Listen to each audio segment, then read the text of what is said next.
Ah, hello folks. I'm guess trying to figure out how exactly OBS and whatnot works. And I think I got it. From the before I would only, just be like, "Oh, hey, let's go." But now I actually have a BGM and a starting screen and whatnot. Oh, thank you, Dakuma. I've gotten Dakuma praise. Amazing. A real professional. Alright.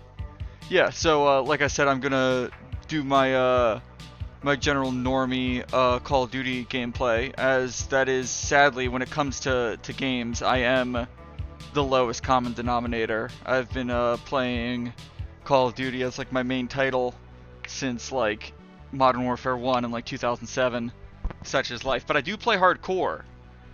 So that is where I'm at least some better. I'm at least a little bit better than your average like 12-year-old. Uh, I would play Battlefield, but the new Battlefield is bad.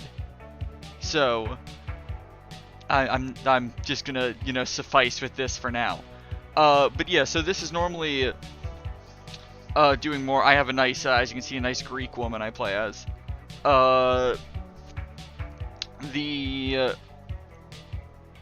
what was I gonna say? Yeah, so this, cause I like oh well, normie in terms of games of you see what KFP plays and they'll be talking about like an anime RPG that has 19 entries that I've never heard of before. When yeah, meanwhile I guess I'm not playing like Fortnite or like FNAF or any of that stuff. Yeah, Motion, Sora, the classics, the ones where it's like, yeah, where it's like, the stuff Kiara likes. Where yeah, exactly, Lex, right there. That's, for all I know, that's a real game. But yeah, so this gets me also, while I enjoy my New Vegas, New Vegas does require a lot of talking about New Vegas. Yeah, oh yeah, I'm gonna get so many people checking out this stream that'll then be like, what's KFP, what's Kiara? This will give Kiara huge sub boosts. But yeah, as I was saying, I do play hardcore, because I love low time to kill in games. I love FPS games where you have like no health. And I try to do like somewhat realistic builds. What you will see me die a lot though, just because of the way I play. But like I was saying, while I enjoy my New Vegas streams, they do require a lot of They do require a lot of focus on New Vegas. Where Call of Duty requires no focus at all and is entirely reflex based, pretty much. Which lets me tangent more. But like I was saying, the way I kind of play, is I focus on hot rigs. That's the entire oh yeah, hardcore search and destroy with like a team is like is like amazing. But I focus on making, like I said, hot rigs, which is basically gun loadouts that I think are cool, that are somewhat realistic. For example,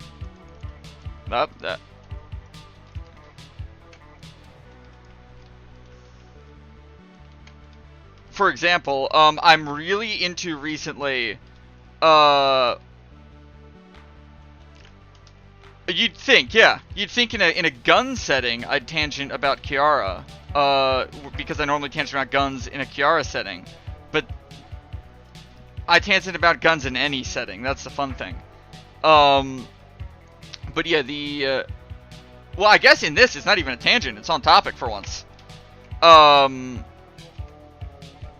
I have a new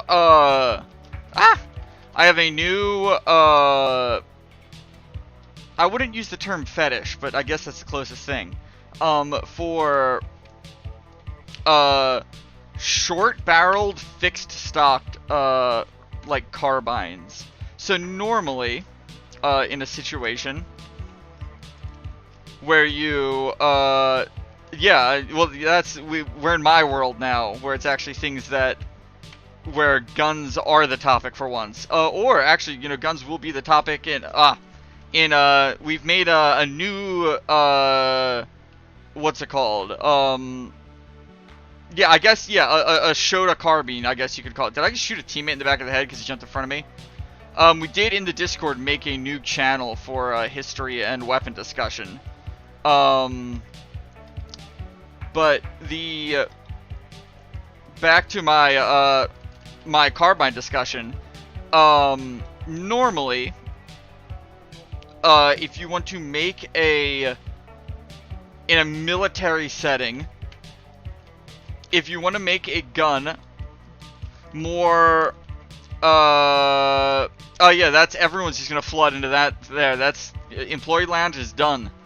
If you want to, in a military setting, make a gun more compact, what you would do is you would make the stock collapsible in some form. Generally the way that, Russia is very good at this. America has not really been that good at this. If you look at the evolution of AK folding stocks, they began in the 50s with a kind of MP40 style underfolding stock.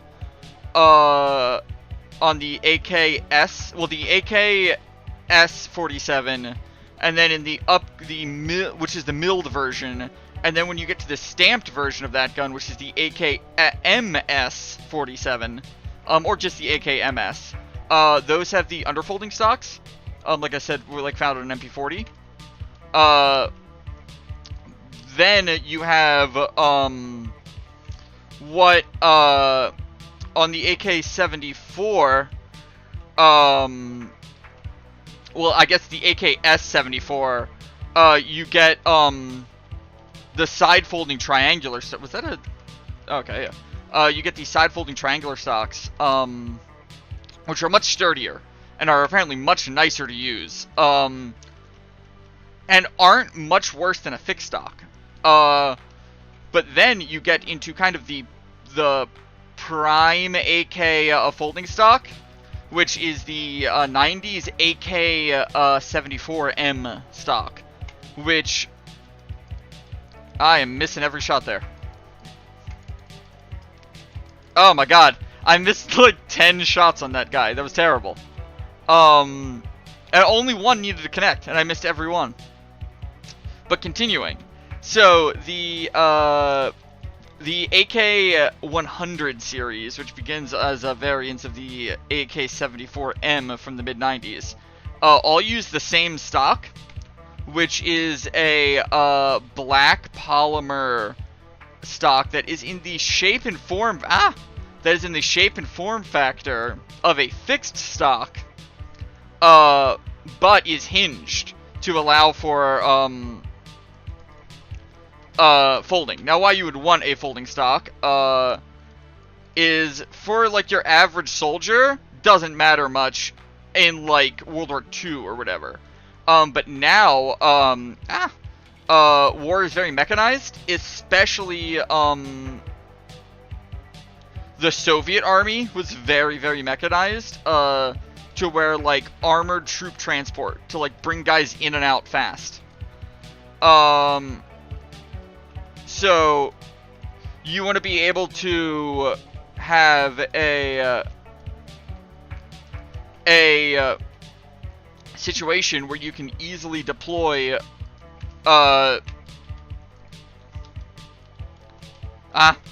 you want to have a gun that you can easily carry in a vehicle, and you can get out of the vehicle fast with it. If you have a long rifle, that is difficult to exit a vehicle with.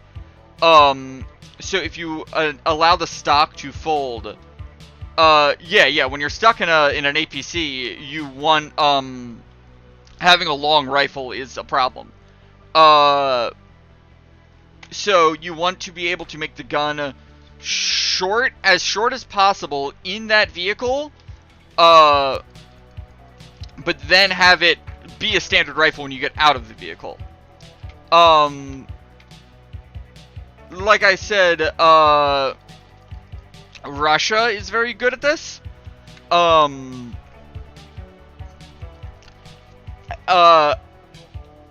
America is not, because of the way AR-15s work. When you have a rifle, that is a laser. Ah, I missed. When you have a rifle, the bolt goes back, and the bolt presses on a spring, and that spring needs to go somewhere. On AKs, the receiver is a little bit longer, and that receiver holds the spring.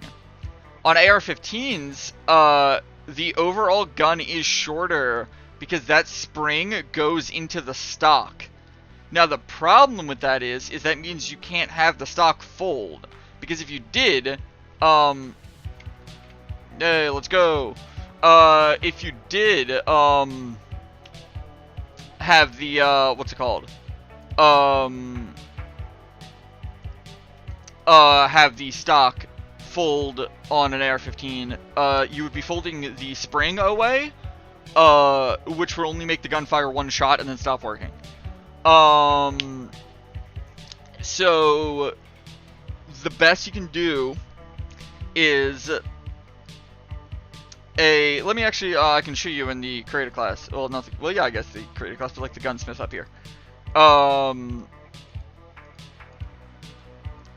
The best you can do with, oh, phone. Like a AR kind of pattern.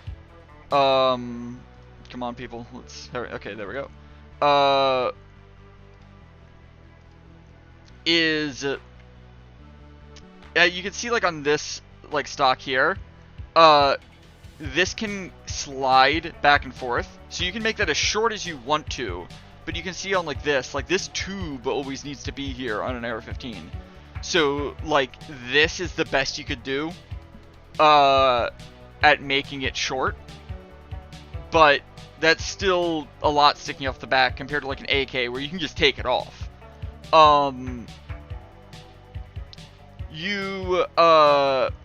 So AR-15 carbines will have that, because, like I said, the first thing you want to keep the barrel infantry length usually.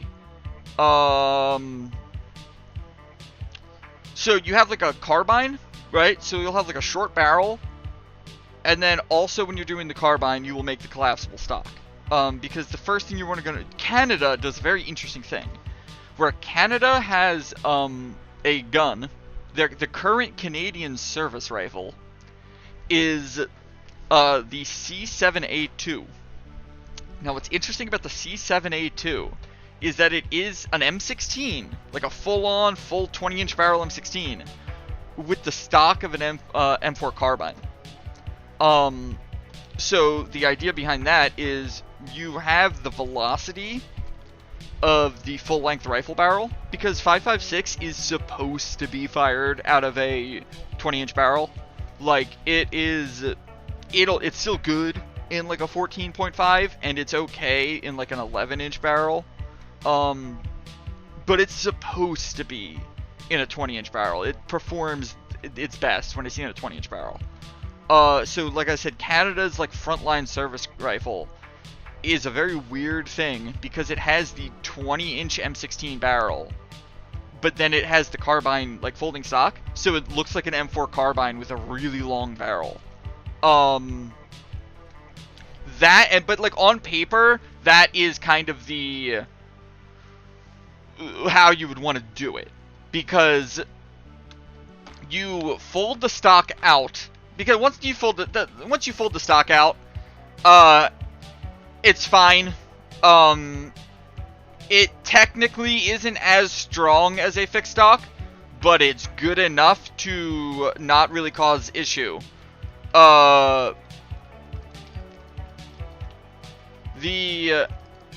Also, I don't know why I've been firing this on full auto while playing. My tansies have gotten in the way. I don't normally fire on full auto. I normally do semi, so I can just do like short taps like that. But the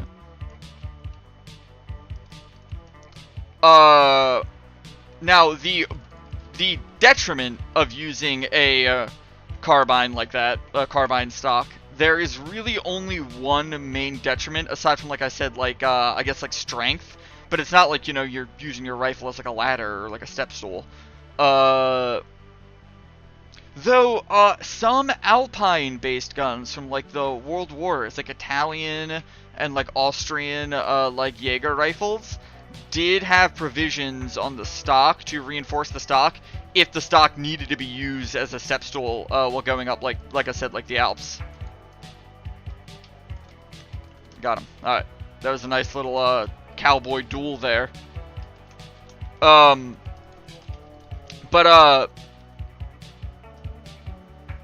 Yeah, like you'll see they have like wood reinforcements on the they'll have like wood reinforcements on the side of the stock. Like the Gewehr 3340 is a good example of one that is set up like that.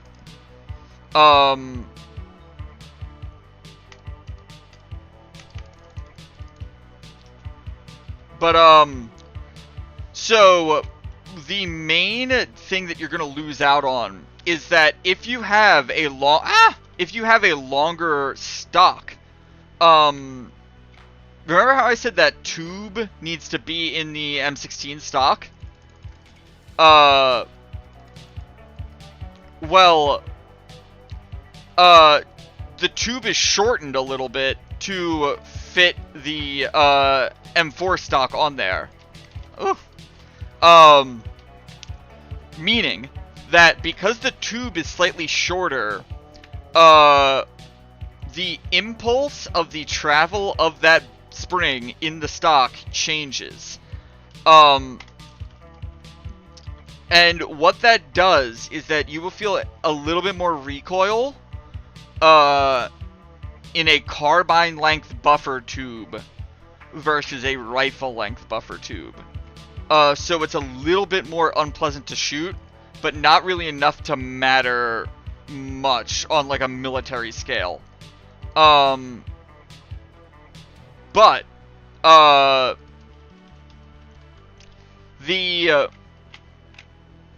is a very weird setup that I love, which is it's hard to justify its existence in like a military setting, though it can maybe be justified as I don't tactically advantageous, I guess is the term to use in a like police or SWAT setting. Maybe not nowadays, but definitely in like the 80s or something. Which would be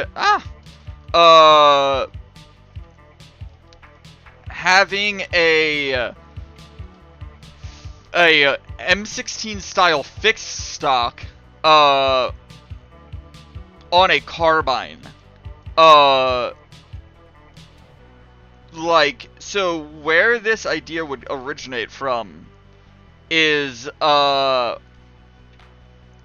in Vietnam, the first pattern of carbines would be the XM177 series, the standard one, and then which had a 10-inch barrel. And then they found out 10-inch barrel not really the most reliable. So they because I talked about it last stream. There's a thing called dwell time, which is like the amount of gas that is kept in the barrel to function the action. And when you have a 10-inch barrel, not enough gas is kept in. So they had to put a device on there to make it. Oh yeah, that's the, because that's so like when you look at like military history, That's when a lot of people talk about guns. They like them for their, like, how, like, cool they are, I guess. I like them for, like, their narrative perspective in history. Like, you can look at a gun and you ask, why is that the way it is? And most of the time, it's that a country wanted a better gun, but they didn't want to spend a lot of money. So they made the best gun they could without spending too much money. And seeing how, yeah, they would min-max that, how do we make a better gun than we have now without wasting money on it, is a very interesting thing to look through historically. So, back with the carbine discussion, they make these,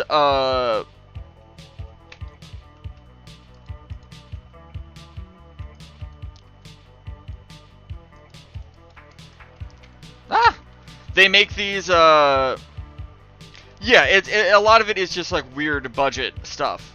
But they make these, like, carbines, that have, like, short barrels, and they make the barrels a little bit longer to make them more reliable.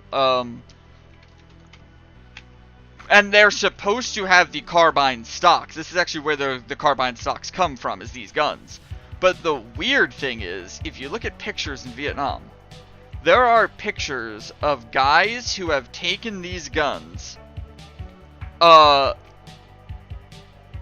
the way AR-15s are built is, the top half comes off very easily. Like, you just take 2 pins out and you pull the entire top half of the gun off. And the top half has the barrel and everything, and then the bottom half is the stock. Meaning that what is actually very easy to do is, if you have one of those carbines,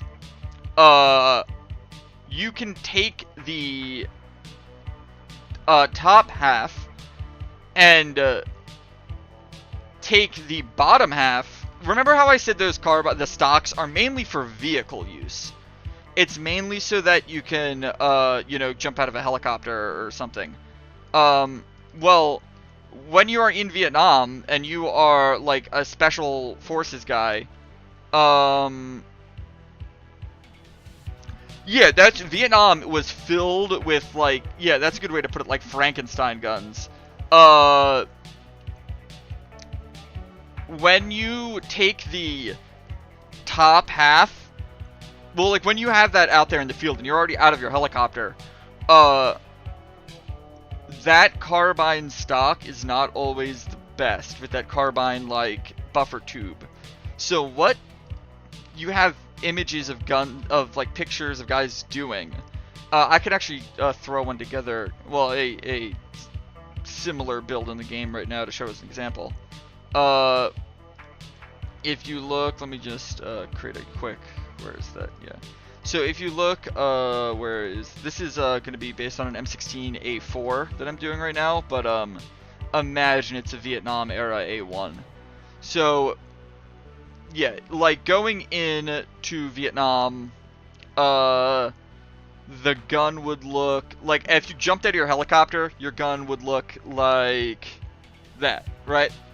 But like I said, there's kind of some issues with that stock in just, like, feel and performance.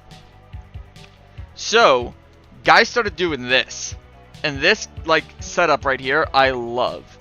Like I said, there's a bunch of pictures of guys in the field where they take the lower half of an M16 and then the upper half of one of these carbines, and they put them together to get this weird designation that doesn't actually, like, exist, to where it's like a bizarre hybrid rifle that, like, has no name because they're all in-field modifications. That handling-wise is very good for, like, a close quarters engagement. Because nowadays the stock length thing is also good for body armor. Because, you know, you wear, like, a thick, like, you look at a modern soldier and they've got, like, a huge, like, vest and, like, stuff on. So being able to collapse that stock lets it go on your shoulder easier when you have body armor and stuff. But before, so in Vietnam, you now get the soft shooting aspect of the lower half of the rifle, with the short barrel. Oh my god. Oh jeez. Oh jeez. And yep, there we go. Accidentally threw a grenade into my teammates when we started the game. But luckily, because it's so early on, I didn't kill them. It just did the mirror friendly fire damage and only killed me. But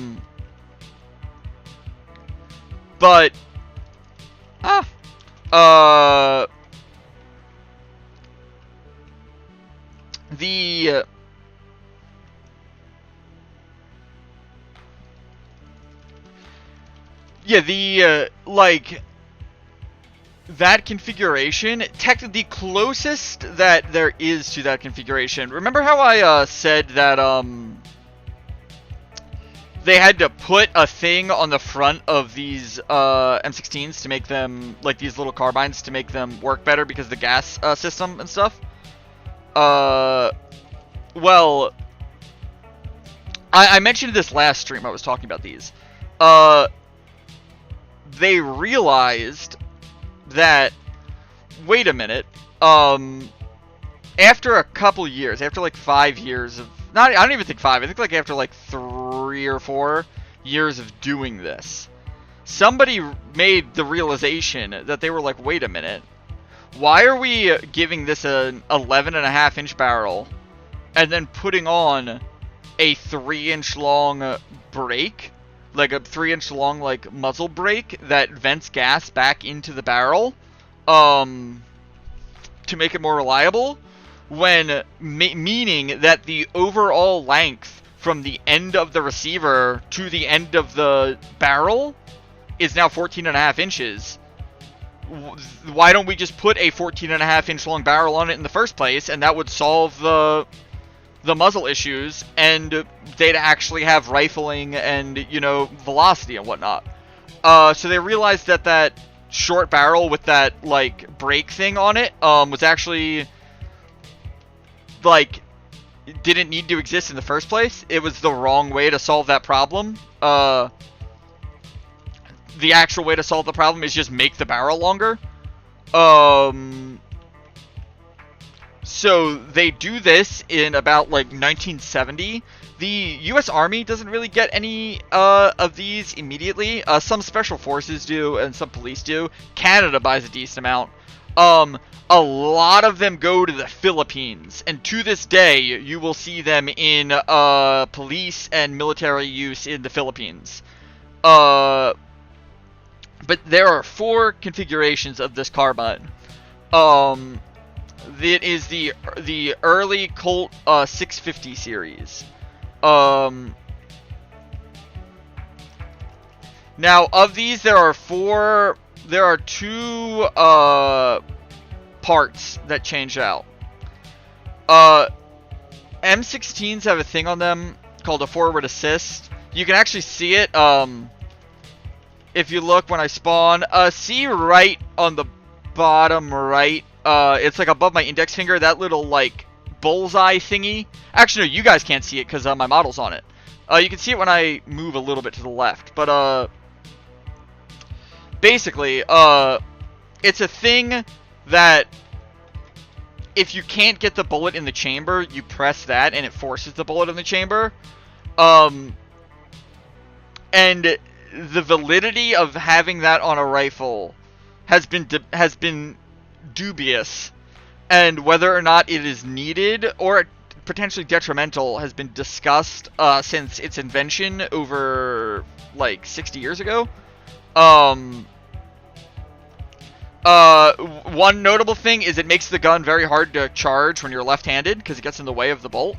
But so there are models that have that, and there are models that don't have that. Famously, the U.S. Air Force models of the M16 do not have that on it.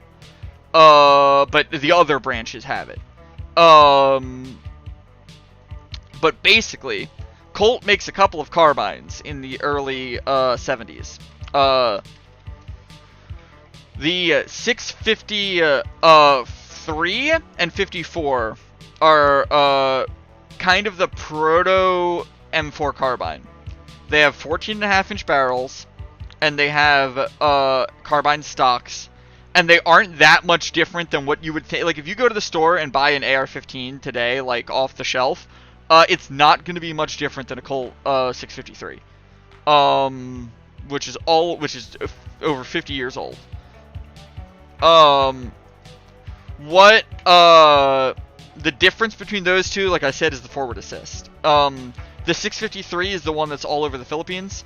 And that was sold. That's the most common of all these, like, configurations. But it was sold all over the place. Some countries that didn't want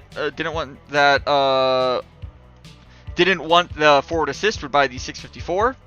A lot of police in America bought these, like just like police stations and whatnot.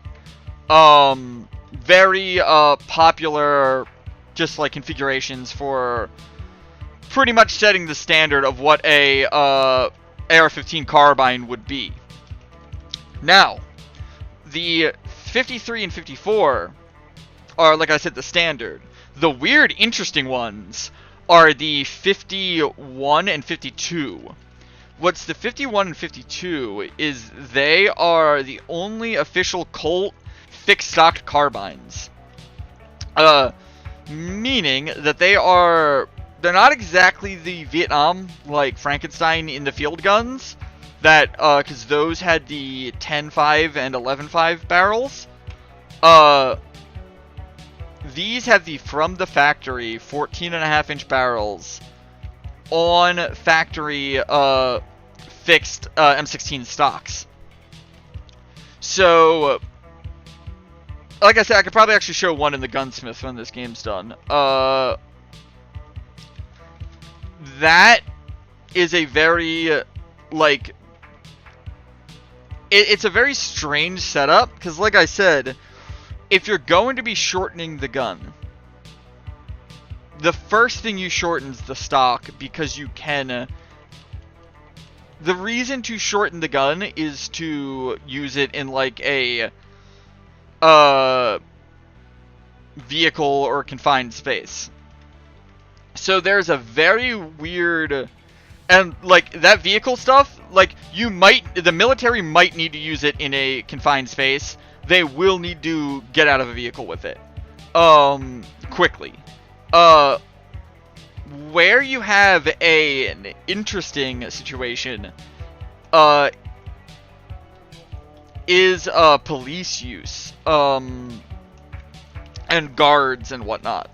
If you look at MP5s, you will see there's stuff like, you know, the MP5 A2 and A4, which are the MP5s with the fixed stock. A very, like, classic kind of SWAT looking gun. Because, you know, you have your collapsible stock MP5 for use in, you know, like I said, like vehicle deployment and things like that.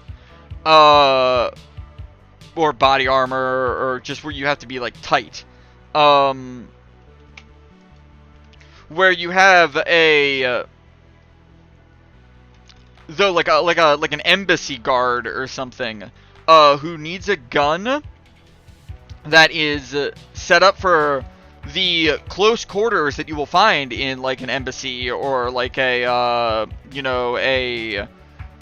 you're not in an urban setting like that. You're not taking like 400-yard shots. You're shooting like 2 blocks.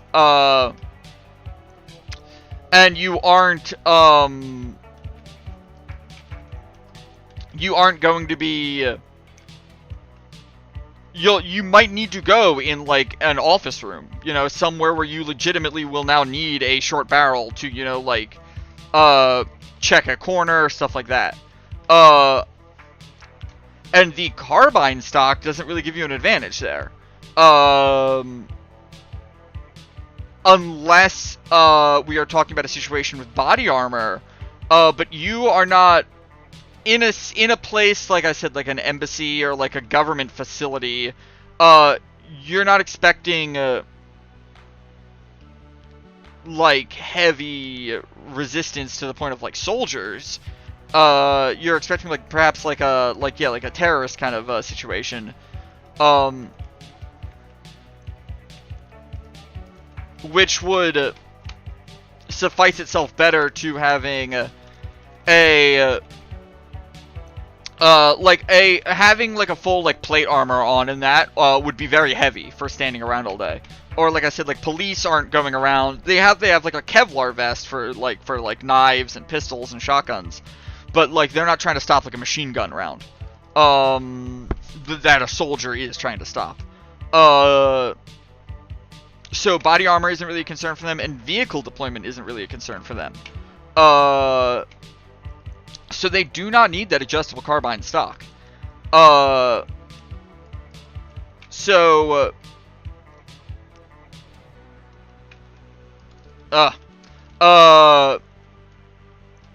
you get the thing where it turns out a pretty good loadout for someone like that ends up actually being the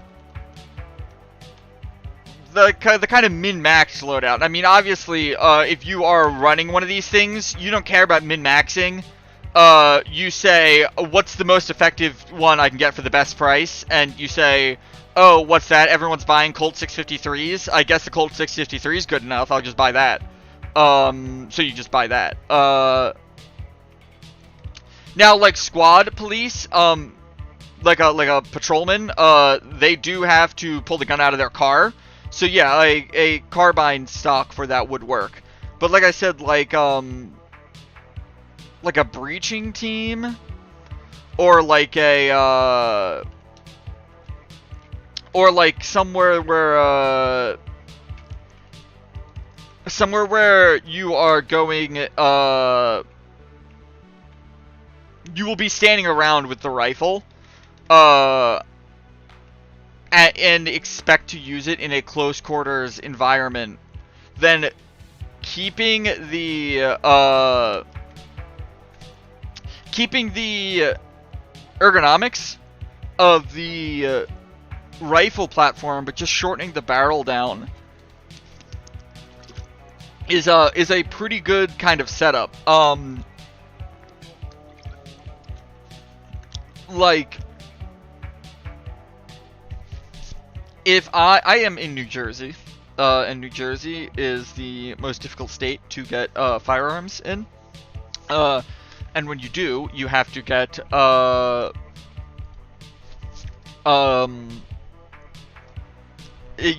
them in a specific platform, to where we have like rules about like if you want an AR-15 in New Jersey, it has to be considered sporting. And most of it is like makes sense, like you're like, yeah, I guess like 10 round magazines, all that stuff. But then there's other things like it can't have a bayonet lug on it, and it can't have a threaded barrel for putting on a compensator. Also, I have just maxed this out. Actually, here, let me leave the lobby really quick so I can it's probably pretty easy in the South. Yeah, the South is generally the easiest states. I think Arizona is the easiest state, but most southern states are pretty easy. But like for example, though, going on what I was saying, so let's go back to this M16A4. Barrel, yeah, 14.5 carbine. This layout right here, well, here, let's, this is like a Colt 653. Like, that's kind of what this pattern would be. You'll see this all over SWAT teams in, like, the 80s and stuff. You know, 80s, 90s. This is like a classic, like, Rainbow Six kind of style gun, you know? But this is kind of what I want. I would like I was saying, this is you know the coolest, I think, with like the super short barrel. But technically this configuration was never sold by Colt. Like if you were a police force and you needed to purchase guns for like your breaching and entering team or something, this would be what was available for you. And you can build these. Now, technically speaking, I can build something very close to this in New Jersey. It would just be expensive, because I would have to take the, I would have to take some extra New Jersey precautions, such as, remember how I said you can't have a threaded barrel, because they specifically don't want you to put a flash hider on it. This is because of an issue that when making the law, they thought a flash hider was a silencer. It is not. A flash hider just makes it so that you, the shooter, do not see the flash and, you know, hurt your eyes. But because of that, in the law, there is a thing that says if you have a rifle, you cannot have a flash hider. Now, the way a flash hider hides the flash is that when you put it on the front of the barrel, can I preview weapon? Let's see. Can I? Yeah. So see how that's an open hole there on the front? So you have the tiny barrel and then it gets wider. Well, it getting wider just contains the flash there. If you close off that front and just have it be the same hole, the same size hole as the hole in the barrel, no longer a flash hider. So they make things that are legal for states that don't want flash hiders to have that. So you get one of those, but then you have to get in America, if you want a rifle, the barrel length has to be 16 inches. But that's the barrel length including any permanently affixed muzzle device. Meaning that what you would have to do to get this military configuration, buy a 14.5 inch barrel, technically a 14.7 inch barrel to get to the legal limit, but which will be explained, but you don't really notice that point 2. So you buy a 14, yeah, you have to buy to get to the 16 inch barrel, the closest you can get is you buy a 14.5 inch barrel, and then you put the device you want on it, and then you drill a hole through both of them, put a little pin, and then you weld that pin on. So now it is permanently one thing. This compensator or muzzle brake or flash hider is now permanently on this gun, meaning that it now makes the barrel a little bit longer, and that counts to the overall length of the barrel, bringing it to 16 inches. You will constantly see reference to a 14.5 pinned and welded, meaning that or just a pinned 14.5, meaning that it is a 14.5 inch barrel that has had the muzzle device permanently affixed to it to make it legally 16 inches. Also in New Jersey, you can't have a folding or retractable stock on your gun. But luckily I would want to build one of these Vietnam or early 70s pattern ones with the fixed stock. Meaning that that's not a problem for me. I would just be using the fixed stock one. Though I would have to, see that right here. See, yeah, you can see the lighting here. See that thing with the bayonet clips on? Right there. Can I zoom in on this? It says I can there, but it's not letting me. Weird. That, little thing with the bayonet on, that is too dangerous by New Jersey law. You could stab someone if you put a bayonet on with that. So that I would have to grind off with a file to make sure that if you try to put a bayonet on the rifle, it does not fix into place. Which this isn't that problematic.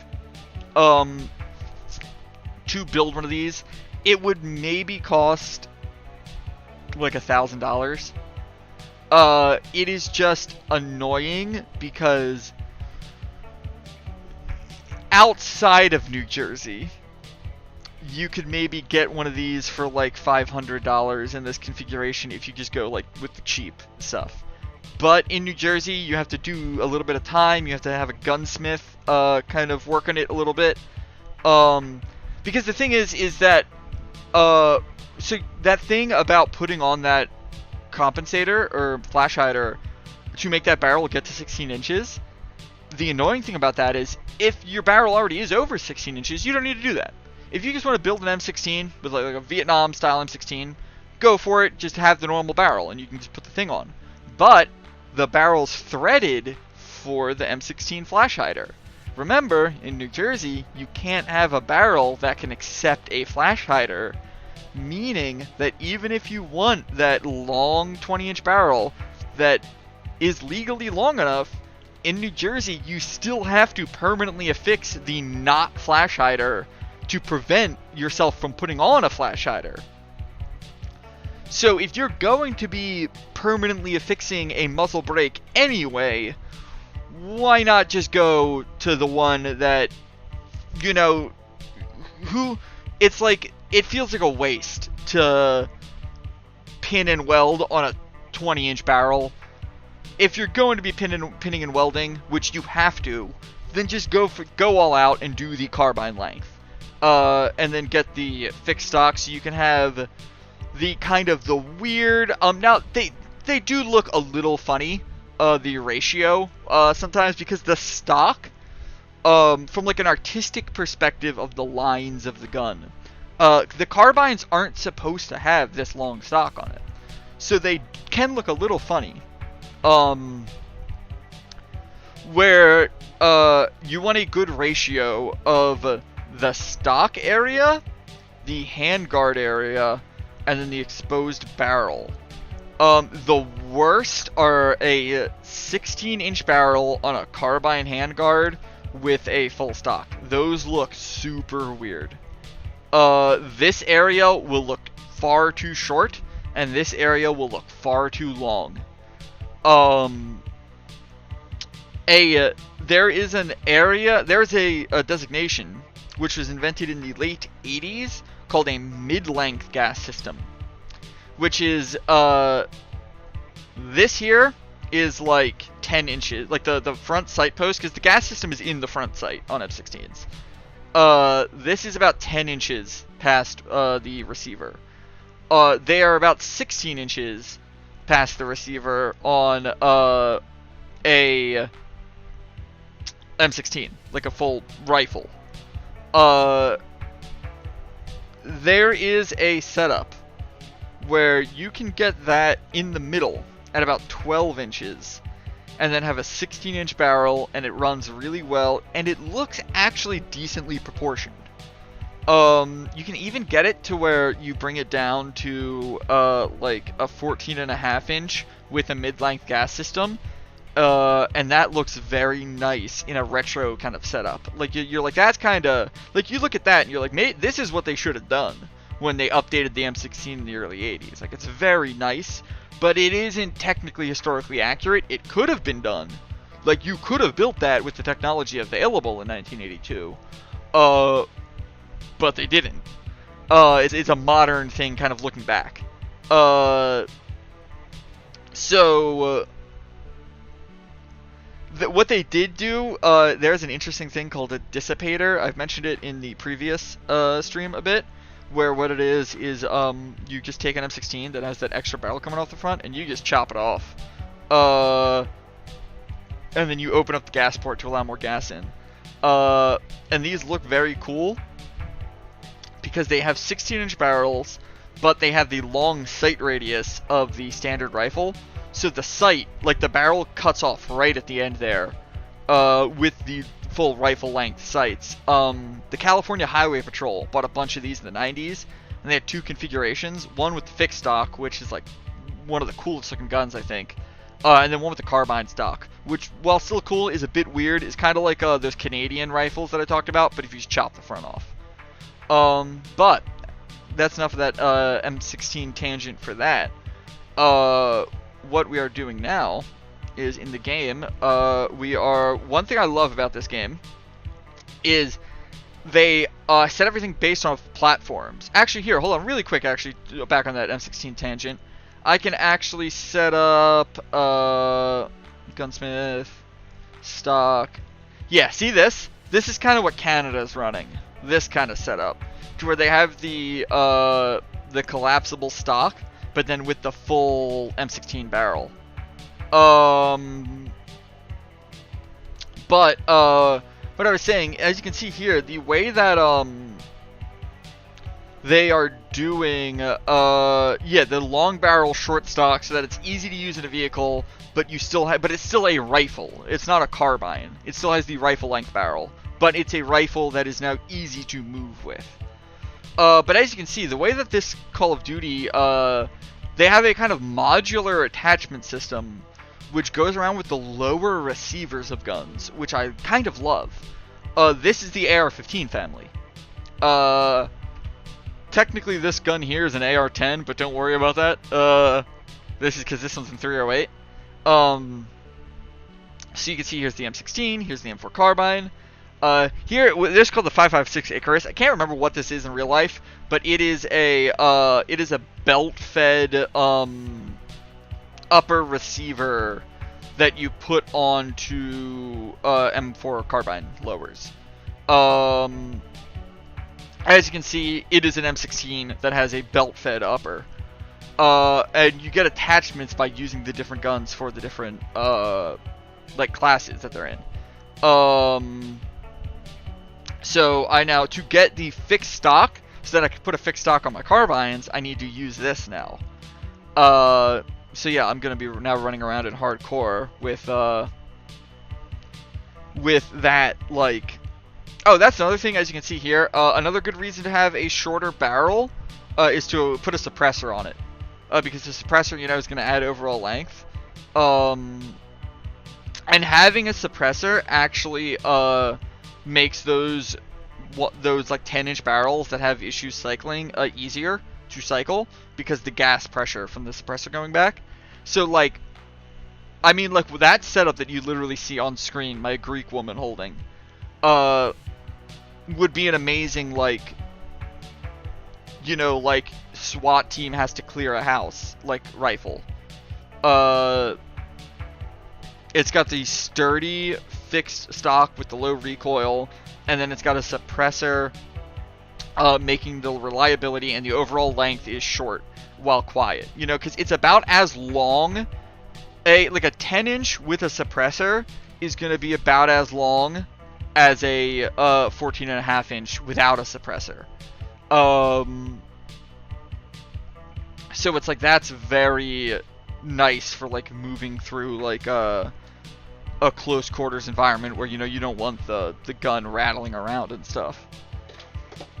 I get, you know, normally, like I've been saying, I run these guns on semi when I play hardcore, but I don't even know if I can put this on semi. But let's see, it has no attachments yet, so I'll see what I'm doing with that. Very weird sights, the standard sights in this. They're very SCAR H based, which are actually very you can see how thin this is for an LMG, because like I said, it's a modified AR-15. Oh no, you can put this on semi. Interesting. Which actually, these sights are derivative of the FG42 sight of all things. I don't actually know why these SCAR H sights are from the FG42, but they are. And a lot of games like to put them on as kind of the standard, like, just kind of the standard, like, level 1 iron sights.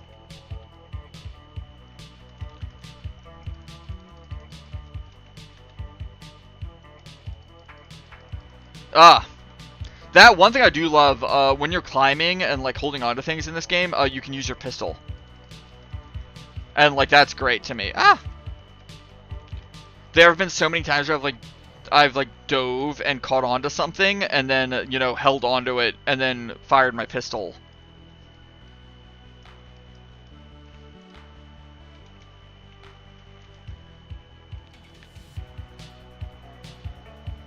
Now, who won there? Was that my teammate, or? Yeah, it's like, and like, I know a lot of people use like, here, can I do it there? No, not there, but a lot of people use overkill, like the thing that lets you have a primary and a secondary. Well, have two primaries basically, which I normally would like, but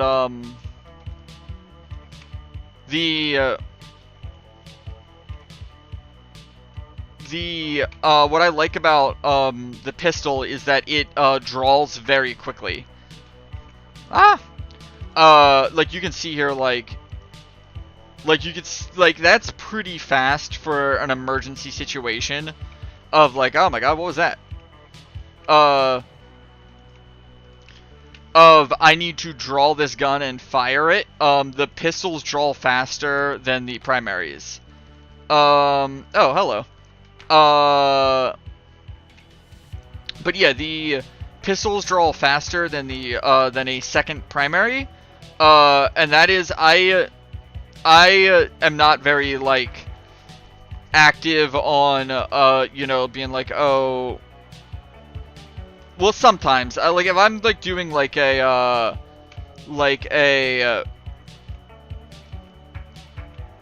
thank you, teammate. If I'm doing like a like trying to up like level up like a sniper rifle or a battle rifle, I might like have a shotgun secondary so that I can have something to clear buildings with. But for the most part, if I have an assault rifle or something, I am going to use a pistol so that I can in times where I need to reload or something, I can draw it and like maximize the draw and aim down. Like that's what this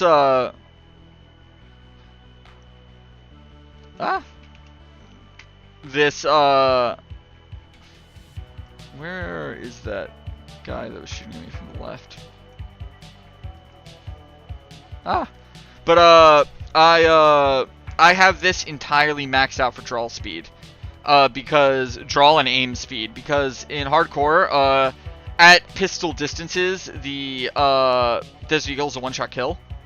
So my entire setup of it is to just pull it out, aim, and fire one shot as quick as I can.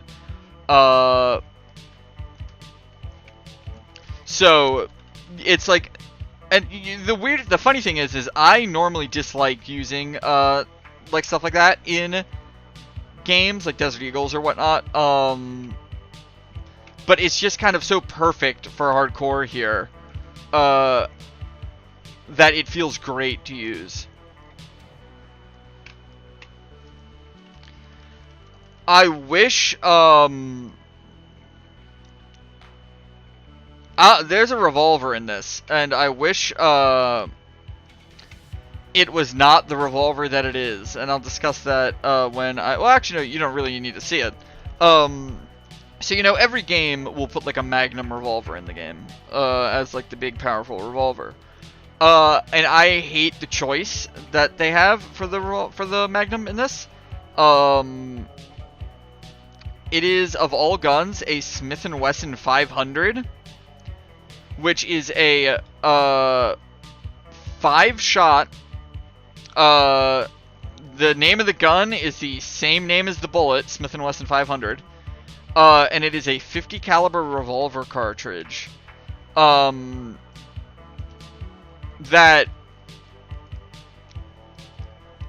yeah, it's a very large gun. That its practical purpose is for like handgun hunting of like moose and stuff, and like elephants, but really its real purpose is so that Smith & Wesson can say that they have the most powerful handgun in the world, because it technically is, and that you, the buyer, can buy it and be like, oh look, I have a Smith & Wesson 500, that's the world's strongest handgun, aren't I cool that I have one of those. That's the real reason theirs exist. It is not something you are ever going to be shooting at a person, because like, why would you shoot a person with that? You only have 5 shots, the recoil is insane, and like I said, it's for elephants and moose and stuff, so like it's more than enough to kill one person, like, which means that you're carrying extra weight and detriments that you don't need. But they put it in the game because, oh look, it's the cool you know, big gun. Now what I wish was in the game revolver-wise, was I believe it's actually in Counter-Strike. I don't play CS:GO. I do not like the Source engine, but I do believe this gun is in CS:GO. The Smith & Wesson R8 or TRR8 or Model 327. It's got a few names. They're all very weird, but they're all basically the same gun. Which is a scandium frame. It's an N frame, which is the 6-shot 44 frame that Smith & Wesson makes, like their standard 44 Magnum frame. But it's made of scandium, which means it's strong enough to handle 357, while also being lightweight. So it's only about like 35 ounces, and it's got an 8-inch barrel. A double action, like standard, like 357 Magnum revolver, but by being on the 44 caliber frame, this allows it to take 8 shots of 357. Now there are a few 8-shot 357 Magnum revolvers out there. Ruger makes one in their Red Hawk. Taurus makes one. But the thing with those two is those two are very much for hunting or well, those ones are set up for sporting purposes.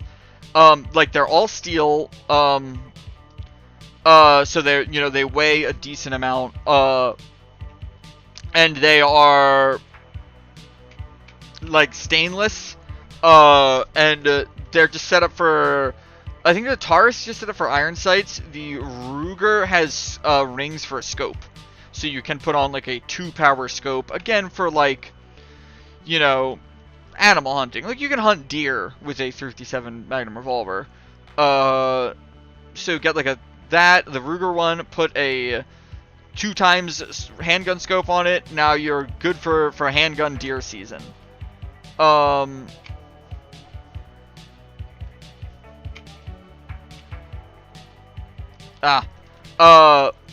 Where the Smith & Wesson one differs, not only in that it is lighter, but it has a flashlight rail on it, which is very uncommon for revolvers, and the top is tapped for a either a Picatinny rail or red dot base plates. So you can put kind of more standard handgun attachments on this revolver. You can have a revolver that has a normal like pistol red dot sight and a flashlight on it, with 8 shots of 357 Magnum, and that's pretty good. It's probably the best revolver for fighting people. Like if you had to go into a room with a revolver and like save a hostage, that's probably the best one that you can have. It's a very tactical revolver, in a practical way. So it like befuddles me as to why that was not added to this, because that is kind of the gun that if you are going to have a revolver in your modern tactical shooter, that's the one to do. Especially if your game is a game that focuses heavily on attachments and whatnot. Especially one with receiver sizes. Choking on spit there for a second. Yeah, it's not in the game at all. The only revolver in the game is the 500 like giant like moose hunting revolver. So like, I don't believe there is any of those. I don't believe there is one of those end frames, like the tactical end frames, in 44 Magnum. But theoretically, you could make one. Meaning that, technically speaking, like what would be great in this game is, yeah, like you have an tactical N-frame Smith & Wesson as the revolver available. So you get to choose, do you want a, am I the final kill? You get to choose as the player, do I, the player, want a 6-shot 44 Magnum, or do I want an 8-shot 357 that has, you know, less recoil, 2 more rounds, but maybe isn't a one-shot kill at certain ranges or whatever. And it's like, that would be fantastic. Technically, also, there's a gun called Chopper Rhino, that there's a lot of contention over. It's kind of gimmicky, but at the same time, it's kind of cool. Where the thing with the Chopper Rhino is that the barrel goes on the bottom cylinder instead of the top cylinder, and this makes the recoil, like if you put your hand out, right, and you imagine a revolver in your hand, and you imagine the cylinder where that would be, when it fires, it's going to be pivoting your hand back from the top, which has more fulcrum. But if it goes from the bottom cylinder, let's see.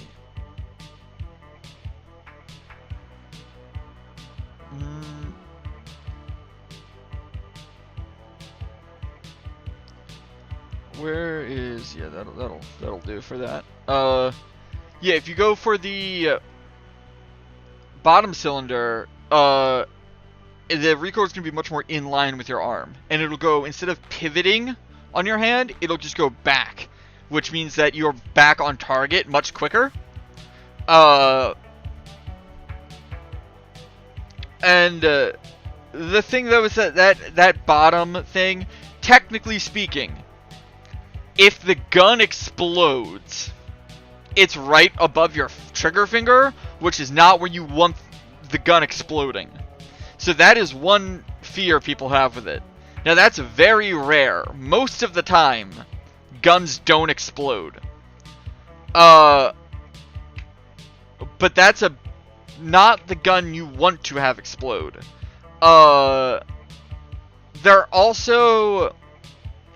They're not insanely expensive, but like they're a few $100s more than the comparative guns made by like Ruger or Smith & Wesson, to where they're like maybe like $400 more. Like this gun is a 6-shot 357 Magnum. You can buy a 6-shot 357 Magnum from Ruger for maybe $200-300 less, and Ruger frames are very strong. You will be able to handle a full charge that will not explode in your hand on a Ruger.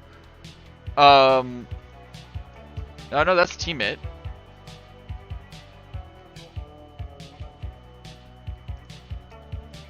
There we go.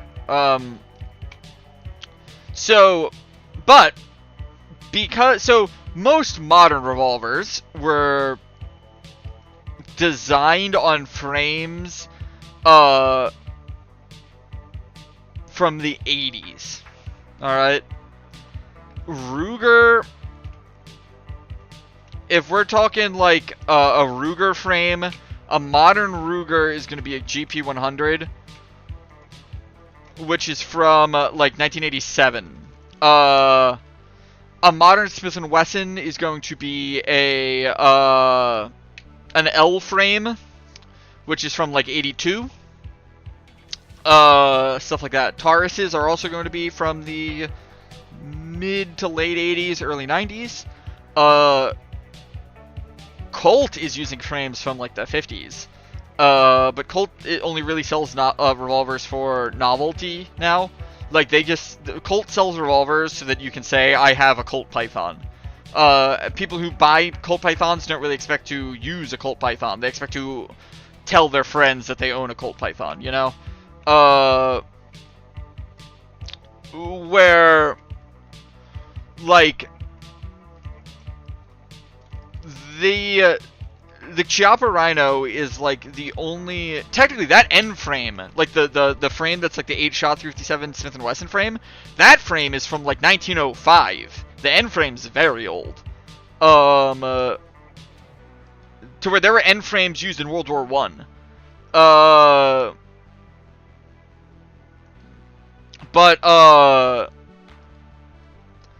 the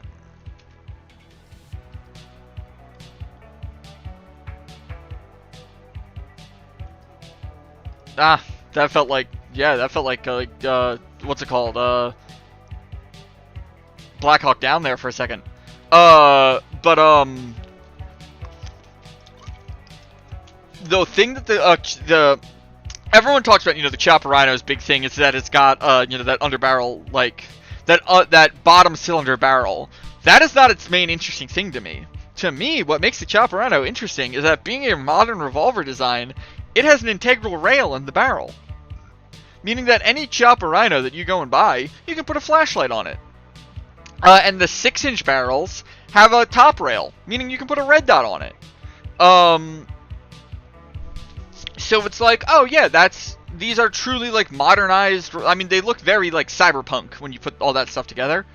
But it's like, yeah, if you are making a new revolver that is for combat, not like defense, I guess, yeah, if you are making an offensive revolver, like something you're expecting to have to shoot somebody at a close range environment with. Now, why are you doing that? Why are you using a revolver in a offensive situation in 2022? Revolvers are internally more complicated than semi-autos, but because they do not rely on a moving slide powered by gas, technically speaking, if you are clearing a room and like you turn a corner and like a guy like tackles you or something, then and he grabs your gun, on a semi-auto, if you fire that gun and he is holding onto the slide, there is a chance that if the ejection port is blocked, or if he just causes enough friction, the slide will not go back and you will not chamber a new round, and you will have to re-rack the slide because it is now stuck. That doesn't happen with a revolver. With a revolver, if you grab the top of a revolver, you can just pull the trigger and it'll just turn and shoot. And then you just pull the trigger again and it will just shoot again. So if you are like, there's also a discussion of if you are a SWAT shield guy, right? And you've got your left hand, you've got your left hand on the shield, right? And you are reaching around the shield with your right arm and aiming in front of the shield. There is a small chance that when the slide comes back, it hits your shield and doesn't go completely back, so it doesn't pick up a new round. And the slide goes back forward with no round in the chamber. And now you have to re-rack the slide. A revolver won't do that. So there are very niche what-if situations for a tactical revolver. Or like in a home defense situation or something, a revolver is good for like, that said, like yeah, the army's not going to use a revolver because you're not grappling people in the army. You know, you're shooting at guys like 50 feet away. But like if someone's in your house and like, you know, you go into like the hallway and a guy's hiding behind the door and he tackles you and he tries to grab your gun, you have a better chance at using that gun in that struggle if it is a revolver. The same thing with like a concealed pistol. If you get like mugged in an alley and a guy's on top of you trying to stab you, it's easier to use a revolver in that like hand-to-hand distance. Another thing in that hand-to-hand distance is semi-auto won't fire unless the slide is completely closed. Meaning that if you take a semi-automatic pistol and you like jam it into someone's stomach, like you barrel stuff them in the stomach, their stomach will push the slide back a little bit. and will push the gun out of battery, and if you pull the trigger, nothing will happen. If you do that with a revolver, it'll just fire. So revolvers are very good at like Metal Gear CQC style combat. Like oh, I am gonna be doing like I am grappling with a guy. A guy just tackled me and I have to take my gun out and shoot him because he's on me with a knife. Let's see. Technically, yes, my team is winning, and I am doing average on my team, so I'd say I'm winning. But anyway, so that type of tactical revolver is good for that situation. And I wish more companies made a tactical revolver like that.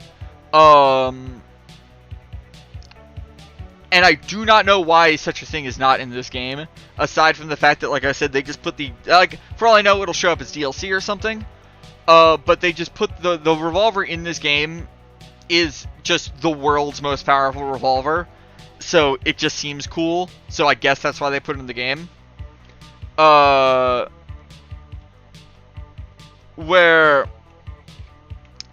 Yeah, but it's just, like, I love, a big thing I like about using revolvers in games, Vesper actually talked about this.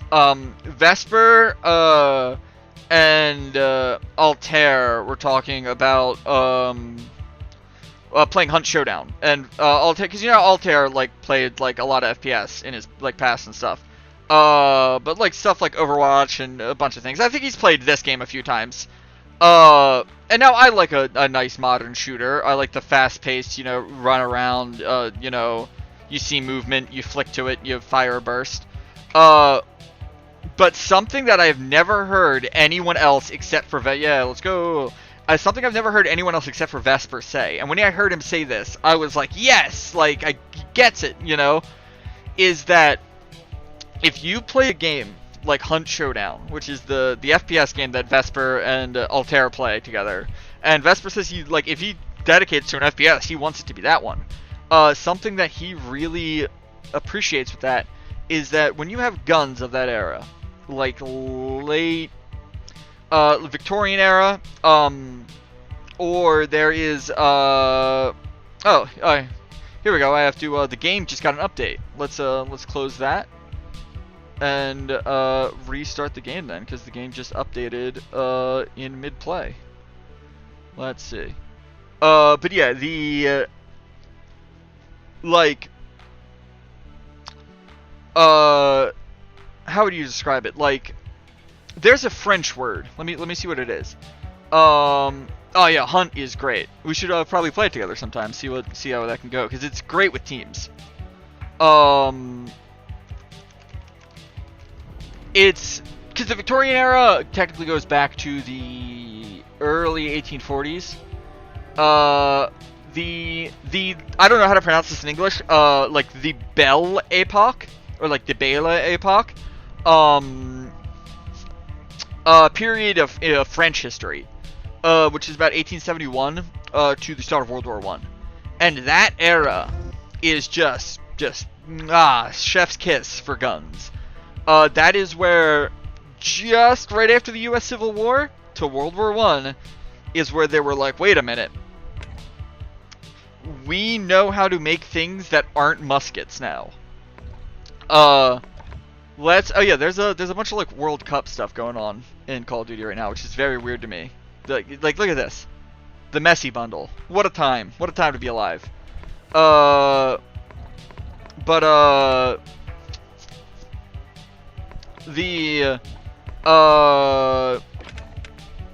Actually, wait, no. Before we search for that, yeah, I wanted to do this. Yeah, it's very strange. Like when I opened the game, I was like, what? Why is this in here? Let's see. Barrel rate, aimed on sight, hip recoil, but better. Yeah, that'll do for that. And then muzzle. These are all gonna be. Yeah, I guess I'll suppress, but I actually am going to go back to using a bipod for this. Look at this. Look at this horror show that I've got working here.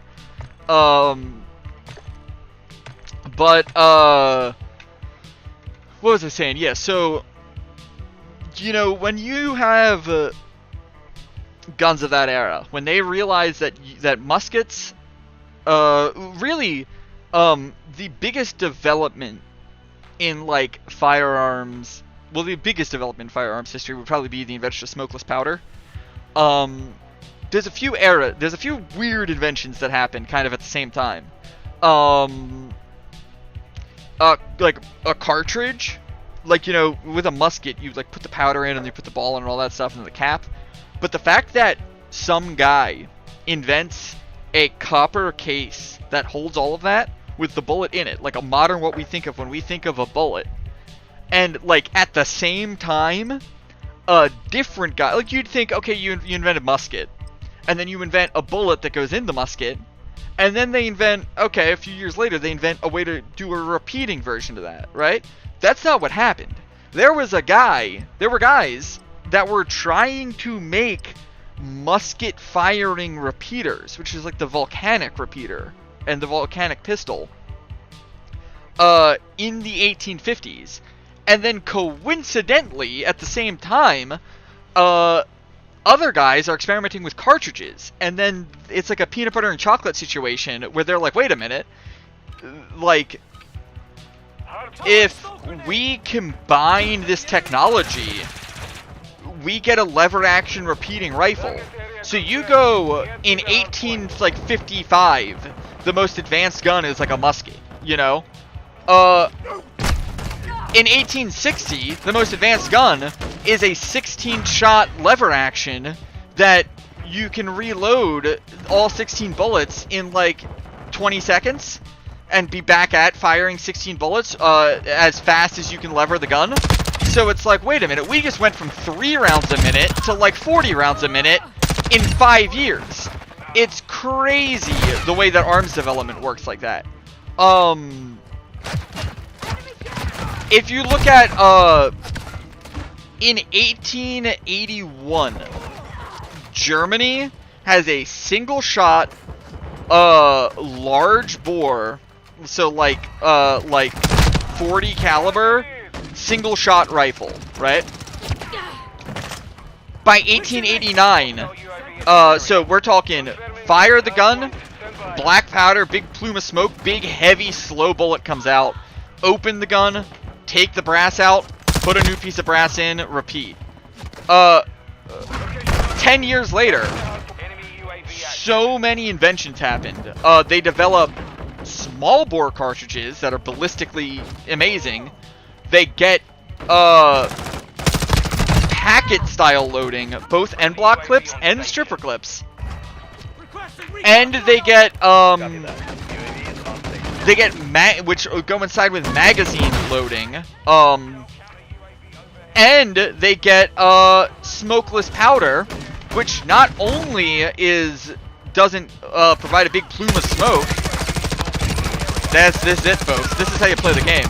You just get a double kill by dumping a machine gun through a door because you know enemies are over there. But you get, like I was saying, you get smokeless powder, which we call it smokeless powder because it doesn't produce a big flare of smoke like a musket does. But the real advantage of it is that it is much higher pressure, meaning that you can use it to make a bullet move much, much faster. These are all separate inventions, right? That are all on their own pretty good. But when together, well, actually, some of the Gatling guns were... Gatling guns are actually weird, because that's another thing where it's like, that was also kind of being invented during everything else. Where the original Gatling guns did not use cartridges. They used preloaded, like, you had to have guys load, like, paper, like, musket-style things. Like, a piece of paper that had, like, powder, a cap, and a bullet in it. And then put all those into a magazine. And then you shove the and then you just have a bunch of magazines of that ready for the Gatling gun. So it's like all of these things independent, but after a couple of years of doing that, is when the cartridges start getting invented. So they immediately update them to start using cartridges.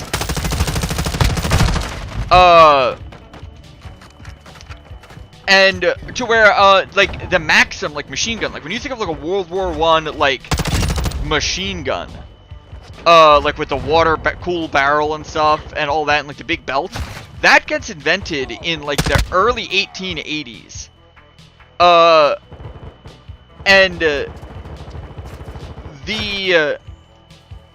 It's using black powder at first. Now, black powder is very dirty. When it burns, it leaves like a carbon residue. Smokeless powder does not leave that when you fire. So, like, if you have like a black powder, like a cap and ball revolver, right? Like a black powder revolver, and you fire 2 or 3 cylinders through that, you will notice that if you try to start firing your 3rd cylinder, the gun will start to get kind of stuck. Like, it'll be, like, harder to cock the hammer and stuff, because so much, like, carbon and burnt powder has built up in the gun. Smokeless powder does not do that. So Maxim invents the machine gun in, like, the early 1880s. And, he is like, this is pretty good, but after, like, 50 rounds, it gets stuck, because, you know, smokeless powder is not a thing. We only have black powder. I wish this didn't do that, and then, like, 6 months later, smokeless powder gets invented. So he's like, alright, cool. So he just immediately updates it to the new powder, to where, like I was saying, you have black powder Gatling guns and, like, single-shot rifles at the start of the 1880s. And then you have, like, water-cooled machine guns with, like, stripper clip-fed bolt-action rifles not even 10 years later, to where if one of these things, like, each of these developments have, like, 5 different inventions of the 1880s applied to them, and if one of those inventions wasn't a thing, the guns would be completely different than what we know them today. But somehow, all of this stuff just got invented by different people in different countries all around the same time. Mostly in Germany, France, and Austria. So all of this stuff comes together as just like this insane... And then about 10 years later, they would realize that, if you, in like the early 1900s, they'd realize that, if you make the bullet pointy, it goes even faster. Which is like incredibly modern. So it's really like, it's crazy, like I said, like that, like you look at like an M1 Garand compared to like a modern like M4 carbine that like the Army's using. And like, if you gave the US Army in the year 2022 M1 Garands as like their standard issue gun, they'd probably be fine. Like, it's not that much of a detriment, you know. The Army isn't focused, like you're not gonna be like, oh no, we're gonna lose every battle now because we have M1 Garands. But if you have guys with muskets in 1855, and the other side has, like, Spencers or Henrys, it's like, oh, that side's getting decimated. The musket side. Because so much advancement happened in the 1850s, it completely changed how guns work. With separate inventions that then all came together.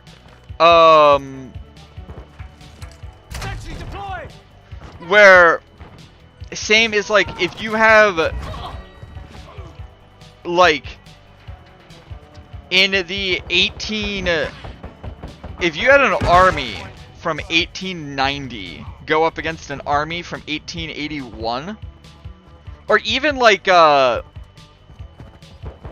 like these developments were happening so quickly that France actually moved too fast. The Lebel, it was France's rifle for World War I, right? And it was there. It is the first smokeless powder rifle, to where a small development happened, right? What happens in the 1880s, right, is that in the beginning of the 1880s, everyone has large bore black powder single shots, right?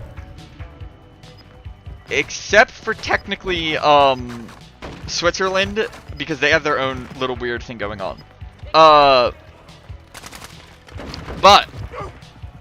you know how like a shotgun, right? You load a shotgun by like, it doesn't take a magazine normally, it's got a tube under the barrel, and you put in bullets one at a time. That kind of system was referred to at the time as a Kropatschek magazine. And the mid-1880s, a lot of guns were early single-shot rifles that then had Kropatschek magazines added to them. Germany is the most famous. They have the Gewehr 7184, which is their single-shot. Yeah, did I play final kill there? Let's see. Mission is complete. Good work. Let's see. Let's go. I'm a real Call of Duty gamer. But yeah, so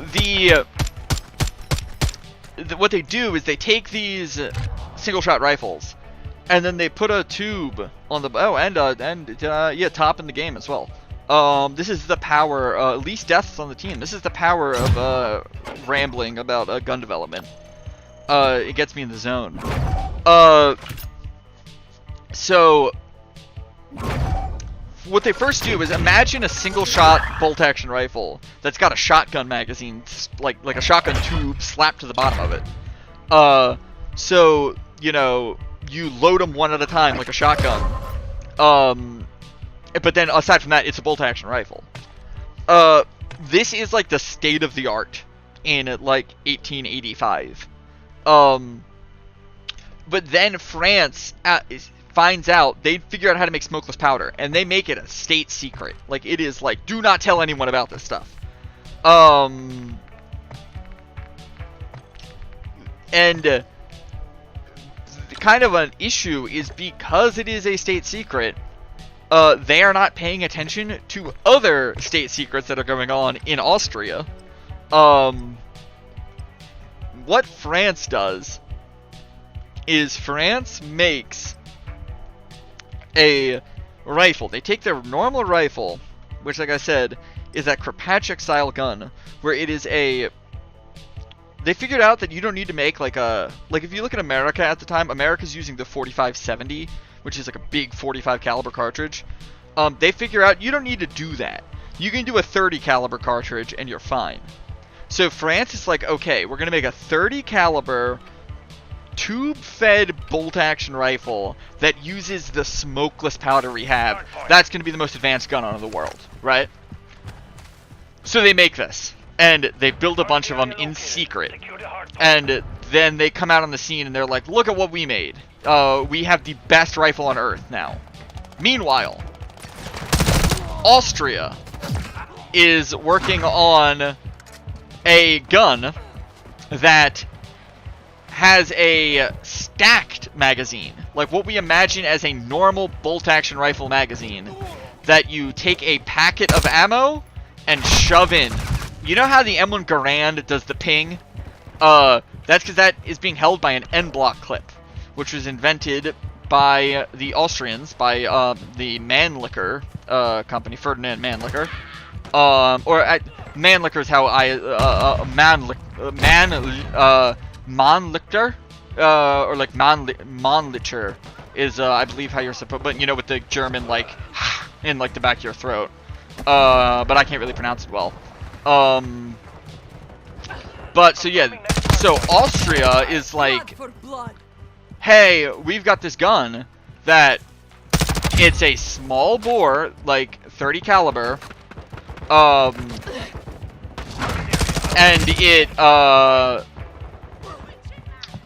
when you load 5 in, you fire the gun, and then you just shove 5 more in all at the same time, and it's great. Also, a problem with the Kropatschek tube magazine is that imagine you have a gun, right, that has that magazine down the barrel.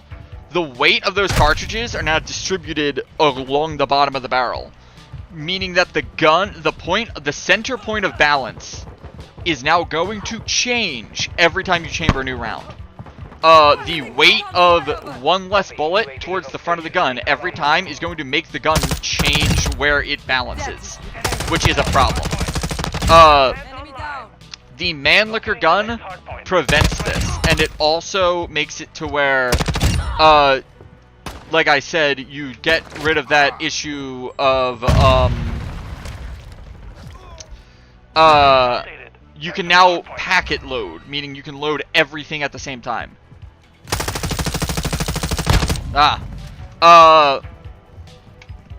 So they make that, but it's a black powder, and they're like, oh, geez, you know, well, we don't have to adopt this just yet, because as we can see, France just put out a smokeless powder gun.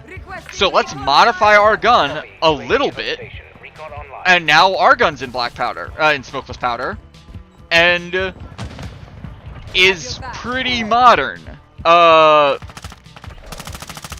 where the Lebel already was like antiquated in World War II. Not World War II, World War I. But those like early packet loading smokeless guns, you could theoretically use them in World War II and probably be fine. So France had that. Oh my God, that was a nice nice triple kill there. I didn't even mean to really get that. France kind of, they literally jumped the gun. Like, no, not even a pun. Like, they did. They saw one invention and were like, all right, do it. You know, we're banking on this one invention. Austria waited and saw 2 inventions and then was like, all right, do it. We're banking it all on these 2 inventions. The problem with the Austrian things, right? Those clips, you have to make sure that they are in the right space. Like, you have to make sure that they are going in with the top pointing up. If you flip them upside down, it won't work. So they have grooves on them to tell you which way to put them in. And you have to feel that, like, in the field. Germany immediately adopted their own version of those Austrian things. But then Argentina and Belgium are watching the Mauser Company, and what the Mauser Company does is they invent a staggered, this is actually a little later, they invent a stripper clip, which does take technically a little bit longer to reload than the end block clip. But the end block clip has its own problems with like feeding lips and can get bent and stuff, but that's not really up for the main discussion right now. And end block clips that were, I guess you would call like reverse chargeable, like doesn't matter what way you load them, would get invented eventually by Italy. But Germany gets the stripper clip, which the difference is end block clips go in the gun, like on an M1 Garand, where it pings out when you're done. Stripper clips, don't go in the gun. You pull them off the gun when you're loading it. But Germany waits a little bit and they adopt. Well, they don't adopt stripper clips yet. Belgium and Argentina do, and then the Ottoman Empire. And if you look at all the guns of this era, they'll have a very long single stack magazine coming out the bottom. If you look, the Lee Enfield has this. The early Mausers have it, the Mannlichers have it, the Mosin Nagant has it. But then, and the Argentine guns have it, as well as the Belgian guns. What then happens is Spain is like, hey, we want a new gun. Let's look at this gun that Argentina adopts. Then the Mauser company is like, okay, yeah, pretty good gun, we like it. We're gonna make some small modifications. We're gonna make the bullet a little bit smaller, so it shoots a little bit flatter. It's not as much of a range. You're not lobbing the bullet as much. It's more shooting straight. And then they make a staggered double stack magazine, which makes the magazine much shorter, and you can now lay prone much easier with the gun. And Spain adopts this as what is commonly referred to as the Spanish Mauser in 1893. And this thing is like, you could have been using these in World War II, and it would have been fine. Like, this gun is so advanced for 1893, it's insane. South America gets filled with them. Almost every South American nation starts buying these things in either the Spanish cartridge or the Argentine cartridge. If I remember off the top of my head, Argentina, of course, Peru, and Uruguay buy them in the Argentine cartridge because Argentina already has them in the Argentine cartridge. And Argentina had given aid to Peru and Uruguay, so they had the ammo. So they were like, okay, we don't want to buy new ammo, so we're just gonna get it all the same ammo. But like Chile, Venezuela, Brazil, and Colombia, off the top of my head, all start buying the. Oh, sorry, teammate, if I killed you there. Get the 7mm ones, and these are really just like some of the cream of the crop. To where a lot of South American nations were more advanced rifle-wise than similar European nations in the 1890s. Like, which is a weird thing to think of.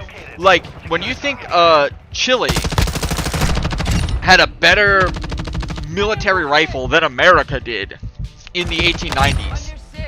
America, if you might be familiar with the Krag Jorgensen, which is a very weird thing, where the magazine, yeah, it's because the South American countries embrace Mauser, which ends up being like the winner. Like, Mauser ends up being the best, and South America really embraced them. Where other countries either tried a domestic thing, like Russia, that did not work at all, or they tried a different design with some antiquated thinking. So the way America was thinking, right, is that they're like, okay, we want to be able to, on these systems, right, a problem with these systems is that on the end block clips, you can't reload them at all, right? Like, you have to drop the ammo out to load a new pack in. And the stripper clips, you can technically, like, if you have your rifle, right, you put 5 shots in, and then you want to top it off, right? On your Mausers, you can't do that. What happens is, if you try to pull the bolt out, right? Like, there's a round in the chamber, right? There's a. Strike inbound. Our UAV is orbiting the area. So like the round is in the chamber on those bolt action rifles, but also that is also where the magazine is accessed, right? So you get a situation to where if you put 5 in, fire 2 rounds, you now have 2 rounds in the magazine and 1 in the chamber. If you want to put 2 more rounds in there, you have to open the bolt, which will eject the round from the chamber and send it flying through the air, meaning you just wasted a bullet, and now you have to put 3 rounds in the gun. Now the way that these guns were supposed to work at the time was, the idea was you fire 1 bullet, then you open the gun, put another bullet in, close the gun, And then you don't just dump your mag until you're getting like bayonet charged or like a cavalry charge or something. They would find out very quickly. Don't worry about that. Just do it like we modern people would expect you to do it. What happens next is in America is that Norway, Denmark, and Sweden become an alliance where they all decide to use the same ammo. And Denmark and Norway decide to also use the same rifle. Sweden buys a Mauser, but uses their own. They basically buy the Spanish Chilean gun, to where it is basically the same gun that Chile uses, but just in their own bullet instead of the Spanish bullet.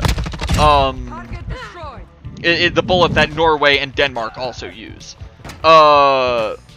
Finland, if you're wondering, is not a country at this point. Finland is just part of Russia.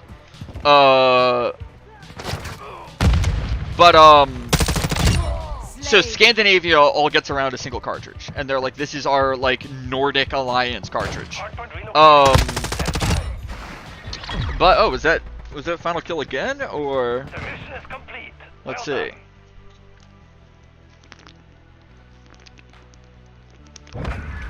It was. So, they developed the Krag, and the Krag is insane from a modern perspective. The thing with the Krag is the magazine coming off the right side of the gun, like sideways, and you can open it from the bottom. Now, the point of this is so that you get your gun, you like lie prone, right, and you aim. You pull the trigger, pull the bolt back, push the bolt forward. You have now chambered a round, but there is now one less round in the magazine. So you open the bottom of the magazine, take a bullet from your belt, put it in there, close it, right? That's you now do this on repeat, meaning you are constantly feeding a new bullet into the bottom of the gun as you are firing one out the top. What this does is this gets you to a spot where now look at that. That's peak performance. If I've actually no, this will be what level 12. That'll be. Do I even need the? No, yeah, not because I have the bipod. This is peak performance right there, folks. Yeah, let's go back and put that suppressor on. So the idea is now you are an assembly line, that you are firing a bullet and then you are putting a new bullet at the bottom of the magazine. So you're firing a shot like once every 10 seconds, but now, oh no, they're bayonet charging us. Dump the magazine. Now you're firing a shot every 2 seconds and you always have a fully loaded magazine, as opposed to like what everyone else is doing, which is, oh, I've only got 2 rounds left in my magazine, you know, now they're gonna bayonet charge us because we don't have a fully loaded mag, all that stuff. We have to put a stripper clip in, or an M-block clip, but with the M-block clip we have to dump those 2 rounds first and then reload. So like you're like on paper, you're like, oh, that sounds great, right? Turns out in the field, not really that useful. That's not really how it works in real life when you actually get into combat. America would find this out in the Spanish-American War. Remember those Spanish Mausers I was talking about? America goes up against them with their Krags in Cuba, and we win. America defeats Spain and wins the war, and immediately admits that Spain has better rifles than we do. It is not better enough to matter. Like I was saying, how like there are a few times where there are clearly a better rifle on the other side, but to where it doesn't matter actually. Like you get a lot of people where it's like, oh, AR versus AK, stuff like that, you know, like that doesn't matter really. Logistics and artillery and all that stuff matters much more than, you know, an AR versus an AK. But then you look at like M1 Garands versus like Arasakas in Japan versus America in World War II. That matters. That will definitely make a difference. Location updated. some stuff in like the one where actually a good example of where one side had a much better rifle that did make the difference is in like some French and German use of needle rifles in the 1860s against like people with muzzle loaders. Like that makes a difference. Or you see a lot of situations where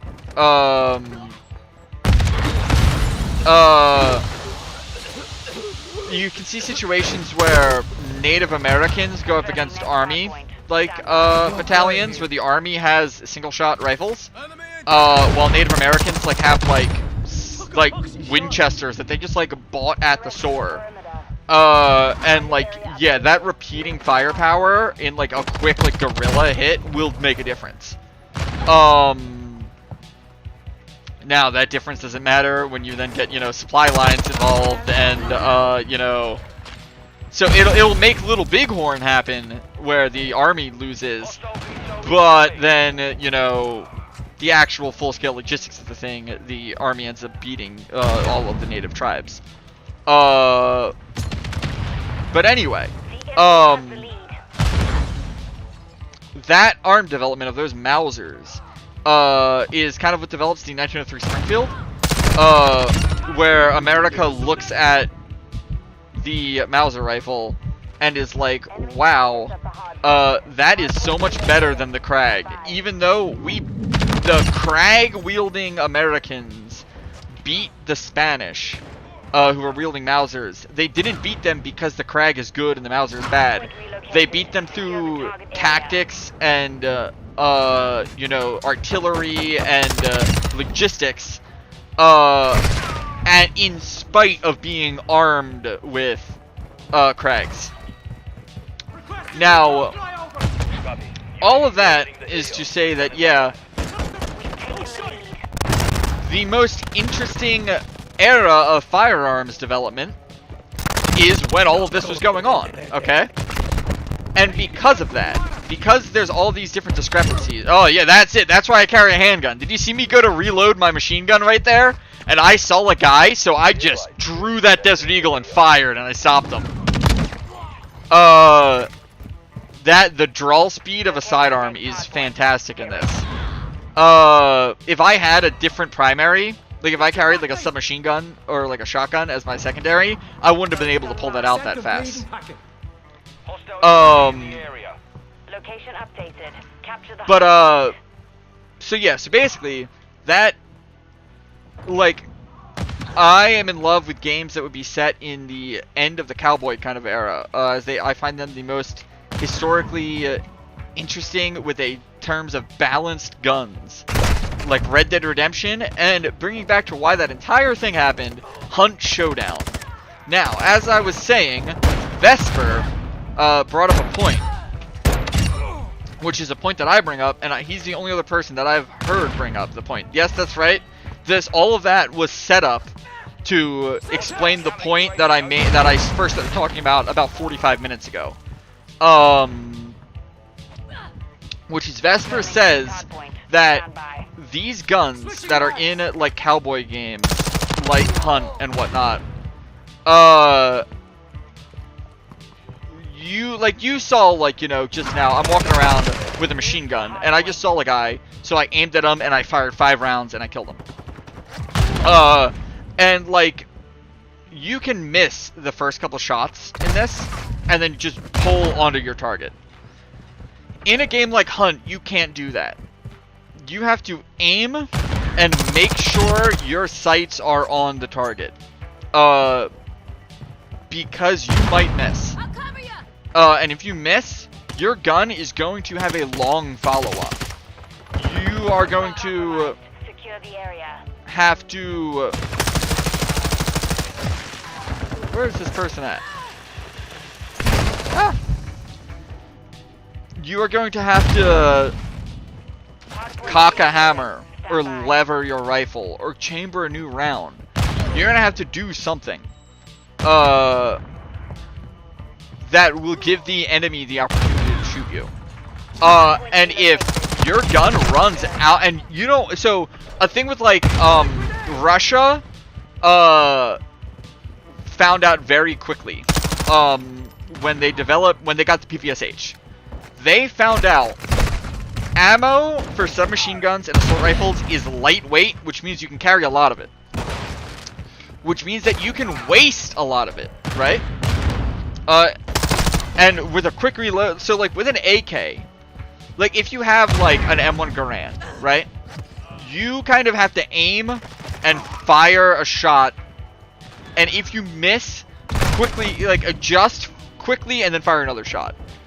An AK or a PPSH or something like that, Russia realized, like the Soviet Union, that you can point that in the direction of someone and then just fire like 5 rounds, right? And of those 5 rounds, 2 of them might hit, but that's all you need to hit. And if you need to reload, hey, you've got a 30-round magazine, so you've got a couple of bursts that you can fire. And in the need to reload, yeah, you just take the magazine out, throw a new one in. Pretty quick reload. So, the idea of like taking a breath and accurately aiming your assault rifle and firing like 1 round, Russia realized was pointless. Instead, just throw it, because the ammo is light enough. The ammo is light enough that you can have enough ammo on you to make this work. You won't run out of total ammo if you just, you know, are throwing stray rounds to get on target. In a game set in the cowboy era where you have a 6-shot revolver that you have to manually eject each cartridge and then manually insert each cartridge while turning the cylinder of the revolver with your hand, you don't have that luxury. You will not reload in Hunt Showdown. You will not be reloading a gun to maximum capacity in the middle of a fight, you know? Like, there isn't a time where you're like, oh, let me dive into cover, you know, and reload my revolver real quick. Like, no. Maybe if you're lucky, you are getting 1 shot into that gun. Like, you are loading 1 round into a cylinder that can maybe finish a guy off. And to where I have played that, and I've played many games where, like, I've been in a gunfight with a guy, and it's gotten to the point to where both of our, like, we've had revolvers out, and we've fired those revolvers at each other, and maybe we've hit one of us got hit once, one of us hasn't been hit yet, but we fired all 6 shots. And, like, you know, in like Call of Duty or something, you just use your revolver speed reloader and then you know, just continue the fight. In Hunt, at that point you pull knives, and you and the other guy just start trying to bait each other into a knife fight and see who stabs who first. And it's amazing. To where, like, and like, if you play some stuff like Red Dead Redemption, the reloads in Red Dead are very, very, very fast. They are, like, fast forwarded to like an inhuman degree, because, you know, normal people want that. Where in a Hunt they are slow and deliberate, and that makes it great. They're very realistic reloads, and like I said, when you do this, what Vesper was saying, you have to make your shot count, because if you don't make your shot count, the other guy now has an opportunity to make his count. And fights will then be if you get like a 3v3, like a big fight, it's amazing because they are brutal, and they'll either go on very long of everyone missing, or I was playing with 2 of my friends before. Last minute. And Capture the hard just point. like stuff of like, and the time to kill is very, very low.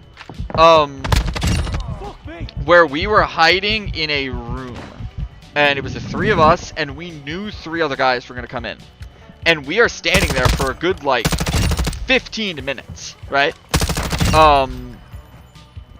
In this like little like log cabin with 1 door, knowing that there are guys outside. Like no shots have been fired, but we've heard footsteps, and they know we're in there, and we know they're out there. And eventually, so I have got a pump action shotgun. My other friend has a sawed-off shotgun, and my other friend has like a Sharps like single shot like buffalo rifle. And I am aiming at the door, right? And after some time passes, the door opens just like randomly, and there is a guy aiming, and like at the doorway from like a good like 15 feet away. And obviously their plan was, we're gonna open the door, you like teammate are going to fire into the room, and then the other 2 are gonna charge in. 10 seconds. Immediately when the door opens, I fire a shot. Like, I just let my shotgun off. And the guy that they had aiming into the door with a rifle, let's go. Did I get final kill again? All hunters. The guy that they have aiming into the door with a rifle, I immediately kill with a shotgun. I did. I pump my shotgun back. But in the time where my shotgun is pumped back, his 2 teammates come running into the room. One with a knife and the other one with a sword. The one raises up to hit me. My one friend fires his buffalo rifle, misses. My other friend fires both barrels of his double barrel shotgun, kills the guy with the sword. The guy with the knife starts running at my friend with the buffalo rifle, who backs up, draws his knife, and slashes at the guy, severely damaging him. I pump the shotgun forward, turn, and fire it into his back and kill him. And it was like, that's so cinematically amazing. Like, that is what I want out of games, where it's like, you see in this Call of Duty, I'm not really doing much. I'm mostly talking while just kind of, you know, going around, like, you know, mindlessly moving around, letting my... there's no ammo in this thing. There's just a belt of links. Mindlessly letting my reflexes take control. Where, like, in Hunt, you gotta be like, okay, we have to make sure exactly where everyone's position. It's so tactical, which is weird because it's using cowboy guns. So, like, you gotta be like, this is where the point of entry is. This is where, you know, we have to know about this and that. Because you have to account for the fact that our entire team, you know, only has 3 bullets, like 3 or 4 shots before we're swapping to melee weapons. So, like, just like crazy stuff like that. It's fantastic.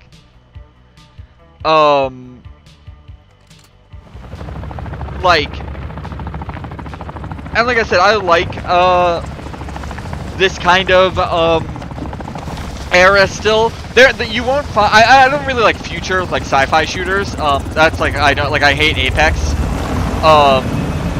Titanfall's okay.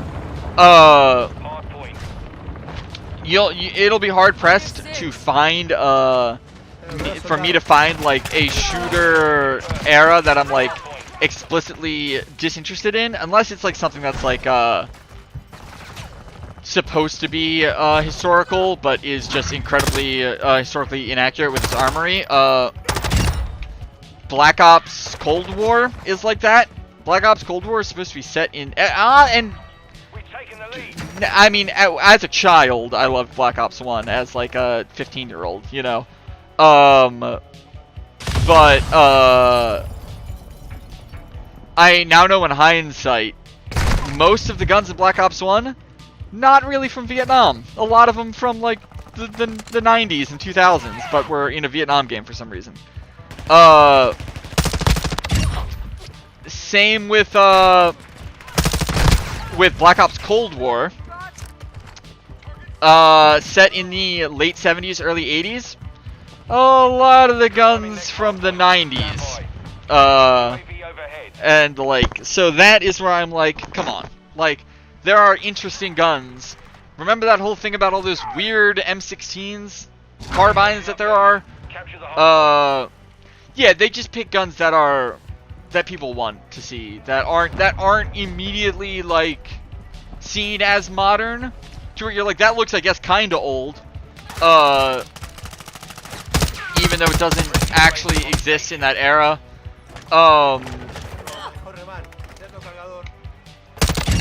So like, that annoys me a lot. Technically, Hunt does that to a small degree. Hunt is not set in a specific year, but it technologically and like setting-wise, it feels very 1890s, like 1898, 1905, that kind of era. But they do have a couple of like technological things that are kind of more mid-World War I. So like 10 years too early, but not many, just like one or two. Where like Call of Duty was filled with it. Friendly cluster mine set. Fast hands online.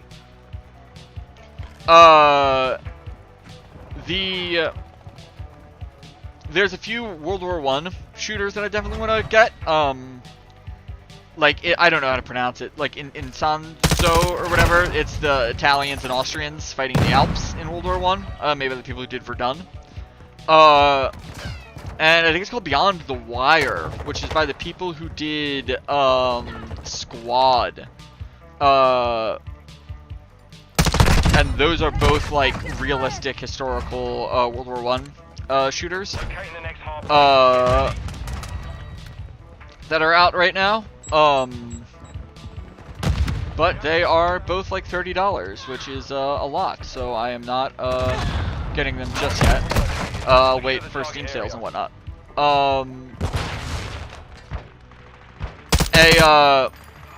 Because there's a lot of... I want Battlefield to not be bad. I prefer Battlefield much more over Call of Duty, but it's bad right now. So I am not playing it. My voice just cracked there. What I would love, is because Battlefield 2042 is shockingly set in the year 2042, which you know, is the near future, which is probably the era I am the least interested in, as it does just kind of let the game creators just kind of make stuff up. And I do not want to use made-up guns. I would like to use real guns. That are... And that's where it's like for me, I would love...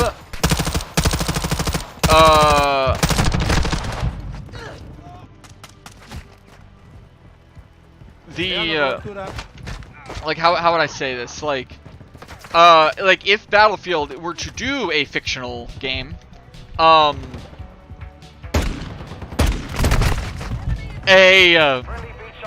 like, I mean, if I want a Battlefield game, I would love it in Vietnam. That would be there, and there are Battlefield Vietnam, but you know, they're like 10 years old. I would love a full-fledged Battlefield game set in like 1974. That is like historically accurate. But if we want to do fantasy, give me a Battlefield set in like the Soviet Union invades Alaska in 1985 or like 1988 or something, you know. So like late 80s, that kind of M16A2, M9 era.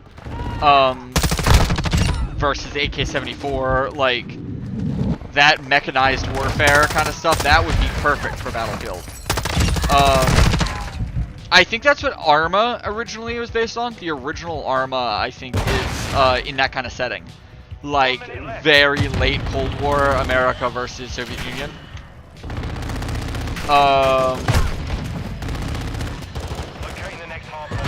But the,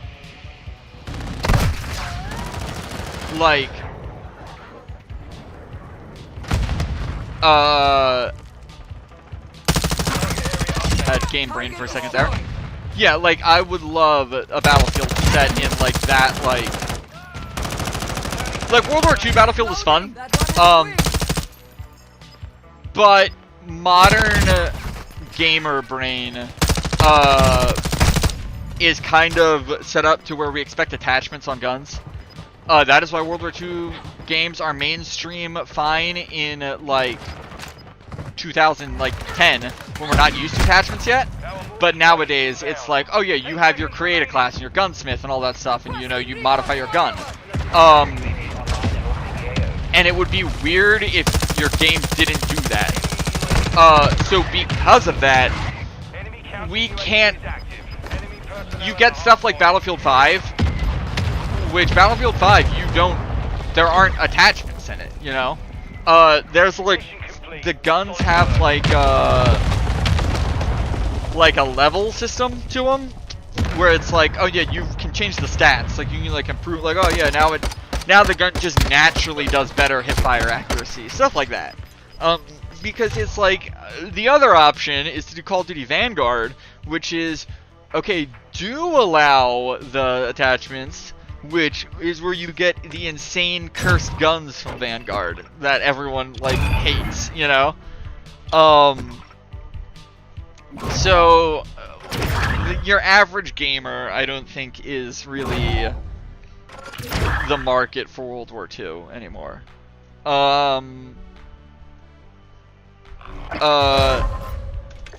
So you have to ask, what is the oldest we can get? Vietnam,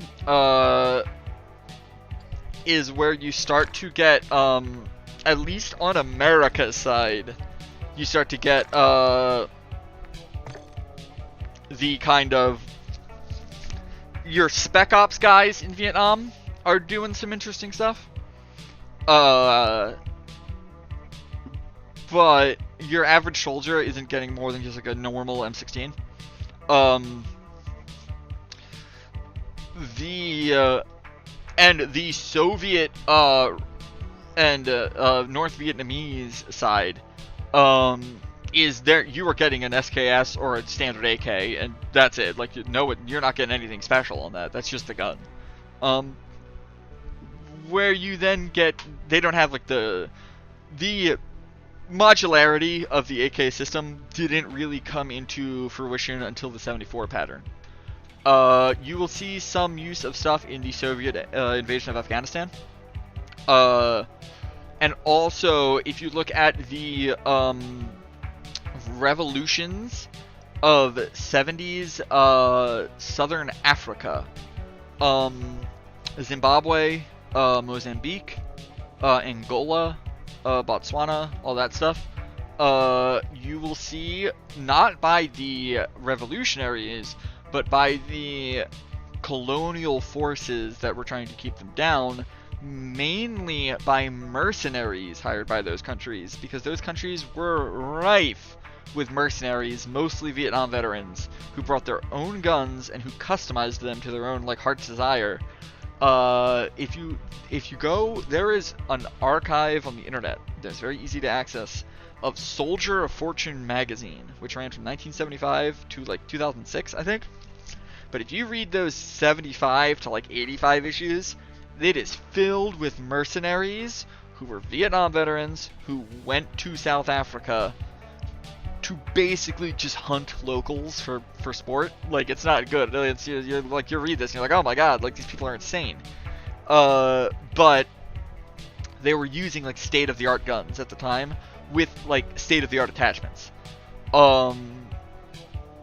So really, like, and having a game set in that, like, conflict would be really interesting, I think. Like, exploring that stuff.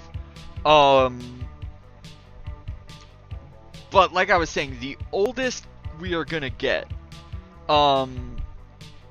is some in-field guys in the 70s were doing some weird stuff. So most of the time, modular guns start off with the soldiers, like special ops teams, doing weird stuff. Those old M16 carbines that I talk about,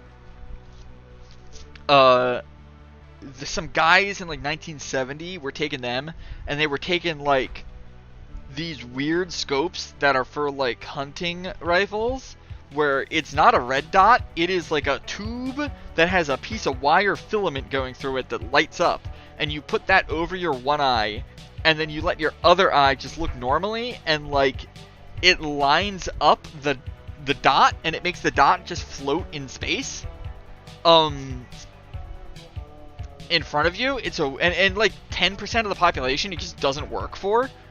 But like it kind of works where you can like pull it up on someone and you don't need to align sights. You just aim and fire, and it will work as kind of a proto red dot. In Star Wars, these sights are all over the Rebel blasters. If you look at like the Rebel blaster rifles, or the guys that are on like Princess Leia's guards in the beginning of New Hope, all of their guns have this sight on it. But guys in Vietnam were putting those on. They're like M16s. And then later, like actual like hunting red dots start getting invented. To where it is like a big tube that you turn on, and there's a dot like a modern red dot, but this is like early 80s, and they're for hunting rifles. I actually have one. I found one on eBay that was broken, and I repaired it. Like I resoldered it. I don't have a rifle to put it on though, because I don't have like an 80s M16. But yeah, guys that were going into like Nicaragua in like the late 80s would have them on their M16s, and like full on like stuff like duct tape and a flashlight on the side. Or if you look at the MP5s that were used in the Iranian hostage, like embassy hostage crisis in England in the early 80s, they full on have MP5s that have a scope mount on it, like for a rifle scope.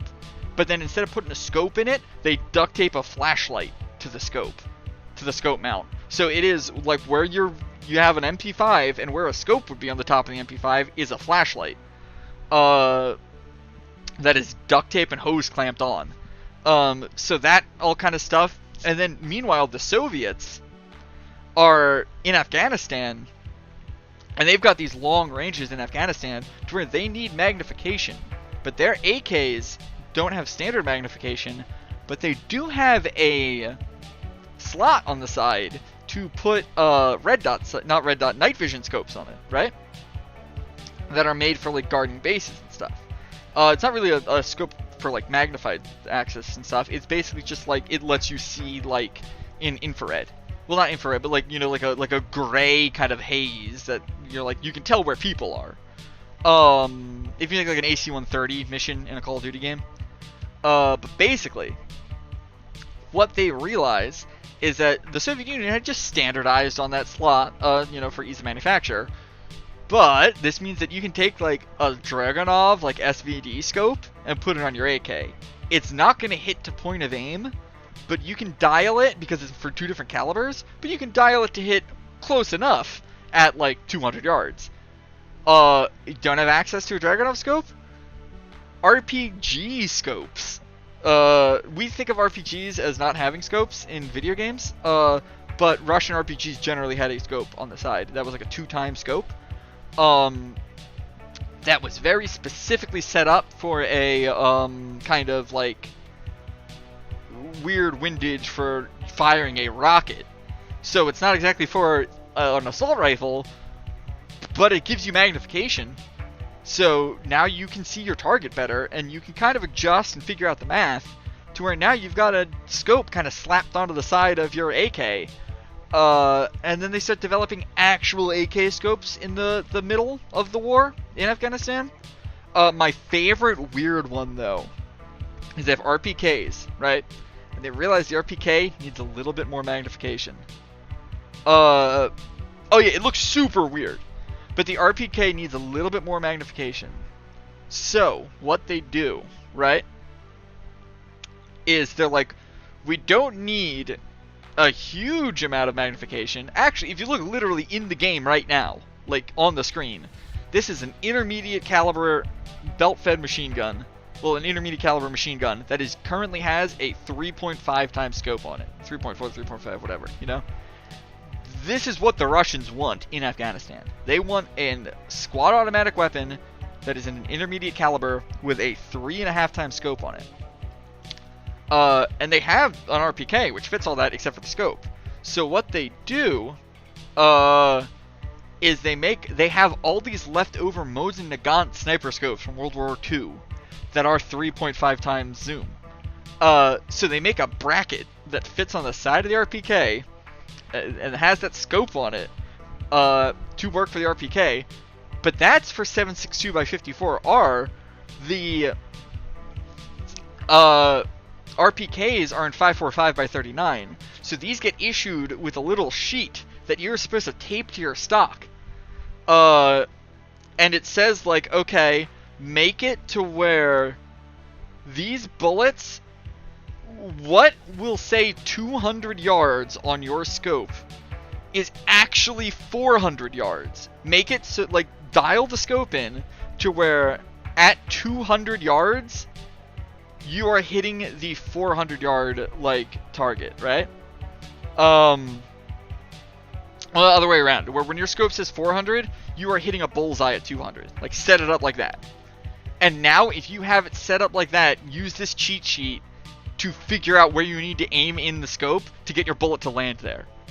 So they do that, and it's like, that is, I hear all that, and I'm like, I want this in a game to where I want these two forces coming together.